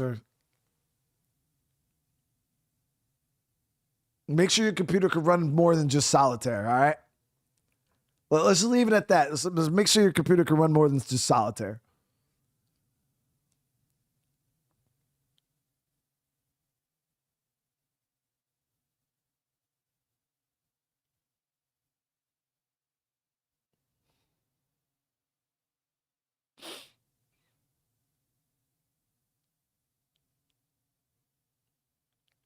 Solitaire in 4K. Yo, 4K solitaire is wild. Hey, ain't nothing wrong with solitaire, guys. That was my number one most played game back in the day. But no, I'm excited for you guys. Hopefully a bunch of you guys get to meet one of my favorite people now, Patrick. I got to ask Patrick how involved he's going to be with like, if he's going to be just as involved with the alpha testers as like he has been with us, because you guys are going to fucking love Patrick, okay? He's one of my favorite people. Yeah, so we got to find out if you guys are going to be able to. Patrick's going to be a busy. Oh, Patrick's right here. Okay, Patrick. So he's one of my favorite people. He's right here in the chat. That's all right. Good. I hope you are just as involved with these guys as you have been with us, because everybody's gonna love you. We got to tell Patrick he has to be more public, right?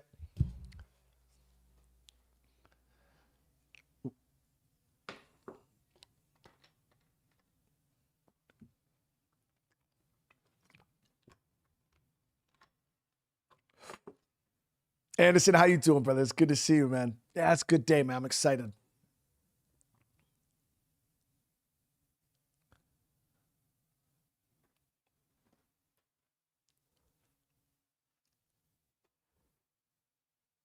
Nah, yeah, you guys are gonna enjoy it though. Like I said, he's the one thing I like about Patrick is he's very much a player of the game.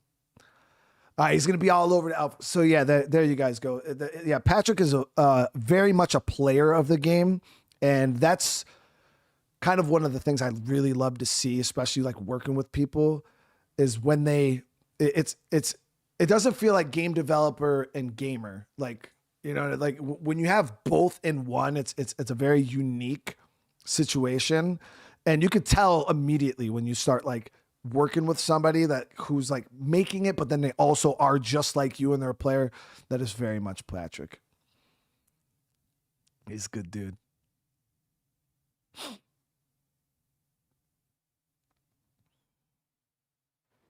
So we don't know exactly what future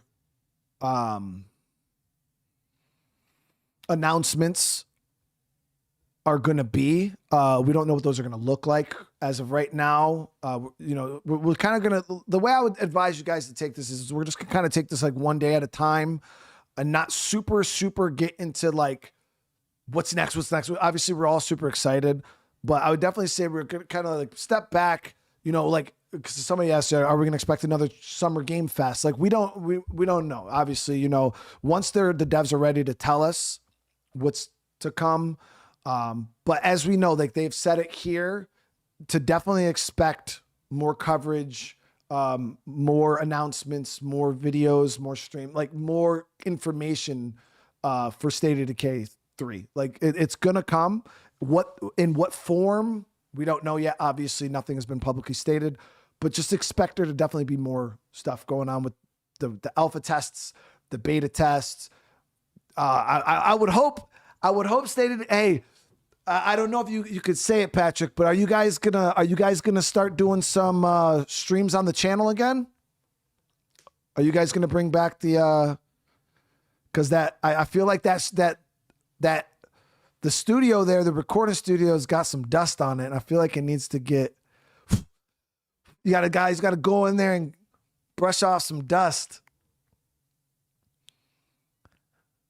They built a beautiful, state-of-the-art streaming studio, guy. It is so nice. And it looks so nice in real life, too. When I seen it IRL, I was like, oh my God, it is so nice. I feel like, but who knows? Maybe we'll see you guys, we'll see those guys back on the streams, because I know I've been missing you guys. We're building it out. Some dust is intentional. It's the apocalypse. Yeah.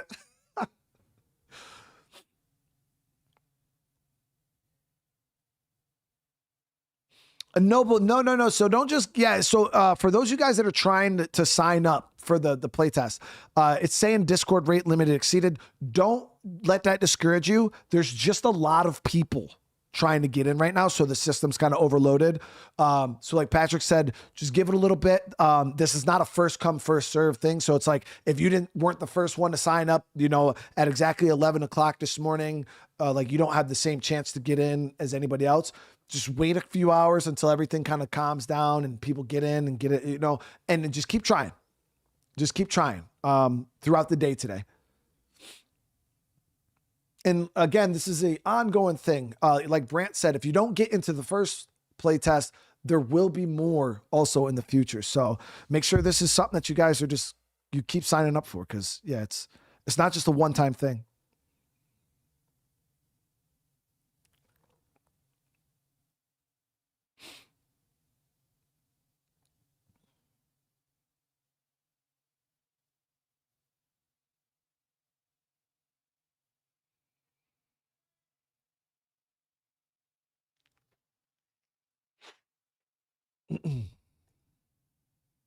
And guys, I want to say thank you, man. We are coming up on almost 1,000 likes on the stream. I really do appreciate that.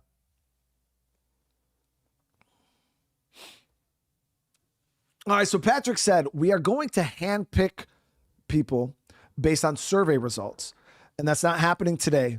You can sign up tomorrow and be in just as good of a spot. So you guys heard it there from the man himself. You can still sign up even tomorrow. So just continue trying throughout the day into tomorrow. Try to get in, be really, really honest, transparent on your survey, and So yeah, they're basing it off of survey answers. Just be really, really honest on there about your stuff, because the last thing you want to do is take up a slot, end up in the playtest. You got a potato that can't even run the game, and then you kind of just took that slot away from somebody. So make sure you guys are really, really transparent and honest with your setups and your understand your own hardware capabilities. So Dragon's Revenge said, can you now confirm or deny that there are zombies in State of Decay 3? I'm gonna go out and I'm gonna YOLO, put my NDA on the line right now, and I'm gonna say yes. I will confirm that there will be zombies in State of Decay 3. No, they're coming, dude. I'm going out on a freaking limb right now, dude. Risking it. And you know what? Patrick, Philip, I'm sorry. I might be going a little far with saying this, but you might even see more than one standing next to each other at a time. You might see 2 zombies.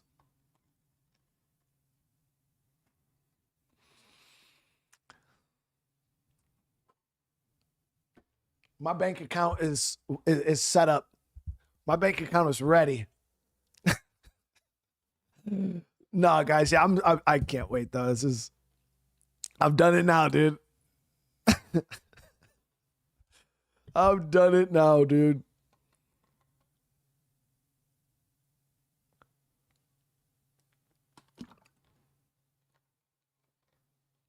But again, guys, give you a little insight on my plans for the future.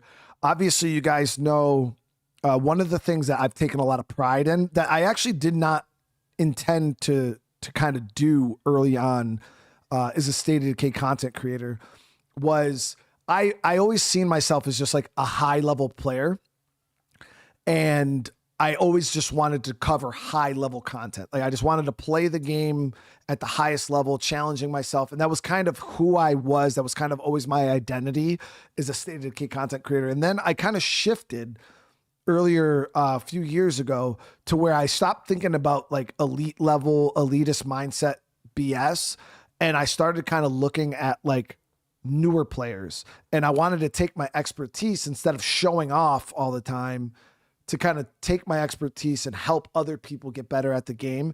And that's honestly where I've landed is, more guide content, more instructional things, explaining game features, as my guides and stuff like that. And I've taken a lot of pride in those guides and like a lot of my instructional stuff. So again, if you are newer to the channel, that's going to be what we do going forward.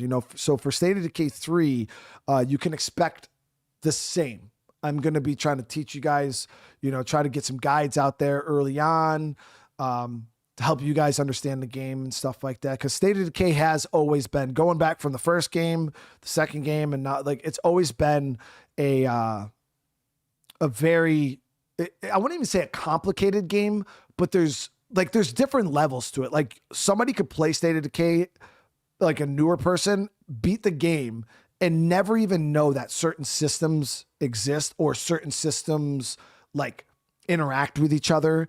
And that's kind of always what I wanted to do, was kind of show people like there's a lot of different ways to interact with these systems in the game that the game might not be able to tell you, because in order to tutorial stuff like that, like, oh my God, I couldn't even imagine how long the tutorial would have to be, or we'd end up running into like a Crimson Desert type of situation where like they over tutorial there's so many systems, there's so many things, there's so many interactions that you over tutorial and you kind of lose a lot of people in the beginning of the game. So it's like, as the game devs, they got to find that good balance between tutorial in the game, explain.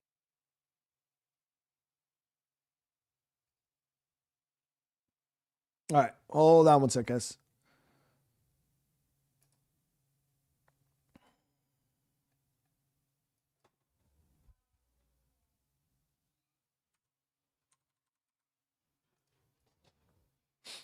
All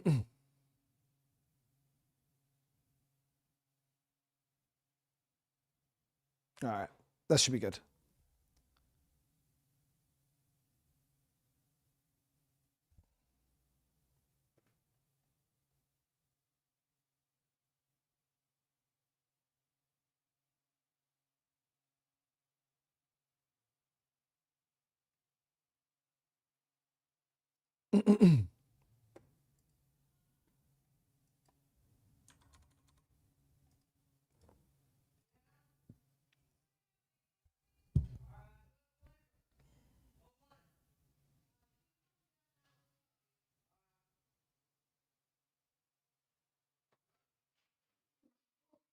All right. Yeah, my internet had a hiccup.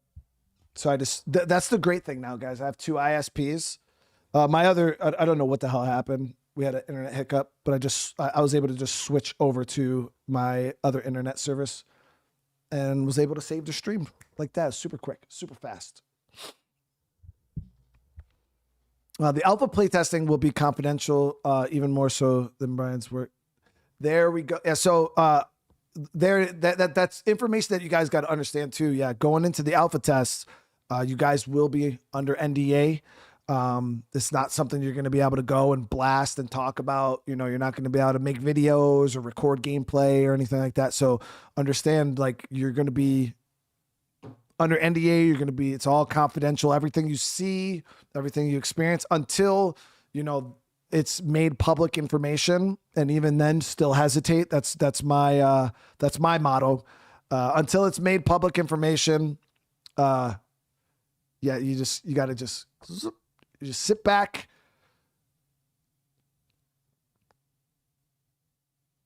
And kind of just enjoy what you're doing. Because it's an honor, you know what I mean? That's how I looked at it. It was a freaking honor, to be able to work with the team. And, it's just,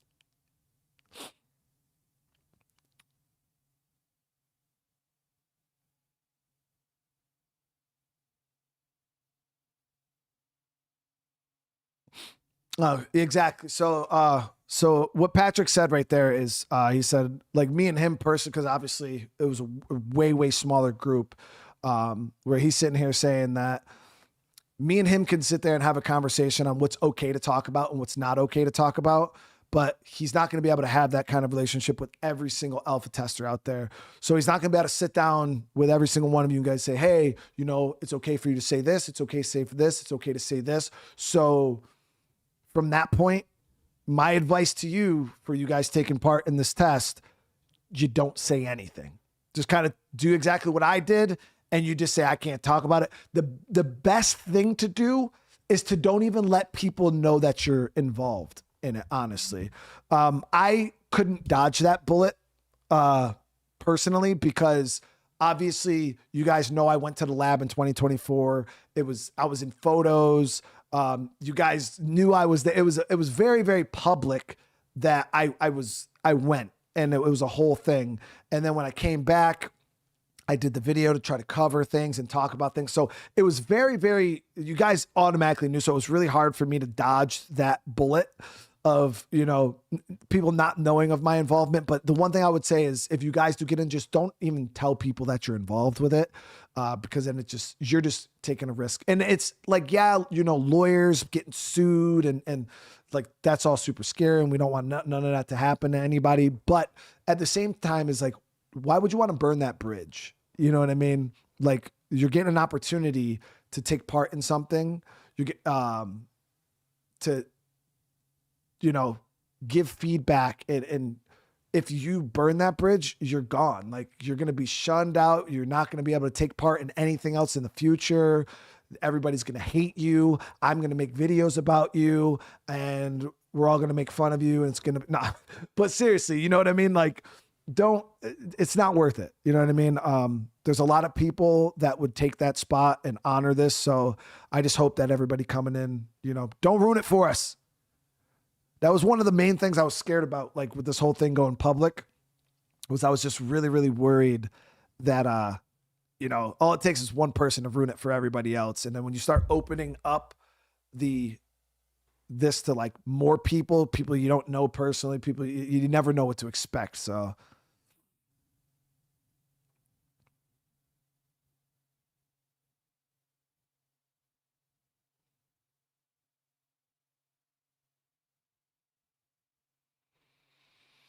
yo, Brant has the most amazing beard. So as you guys can see, I'm starting to get a couple grays. I'm getting a couple grays in my beard, and I just hope that mine, like, you know, is like that in the future. Yeah, I just slayed Brant for like the last 20 minutes. Didn't even realize I just had him stuck like that. We gotta get him in.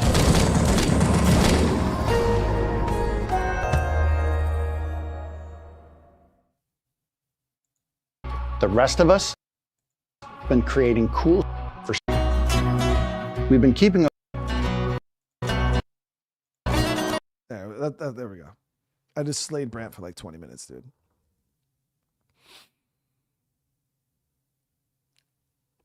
But again, I have it in the link down below in the description. Make sure you guys go, you check that out. Sign up.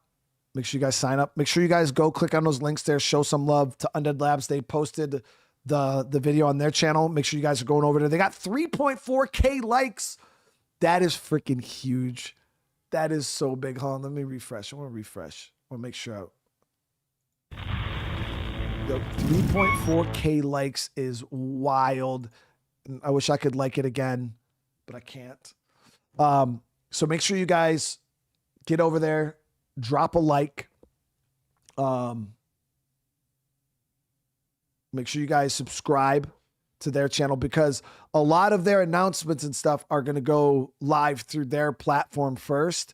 And then, you know, then I would obviously cover it after. All right, hold on one second. I'm going to try to swap my internet back over to my other one just so we could see if we are good now.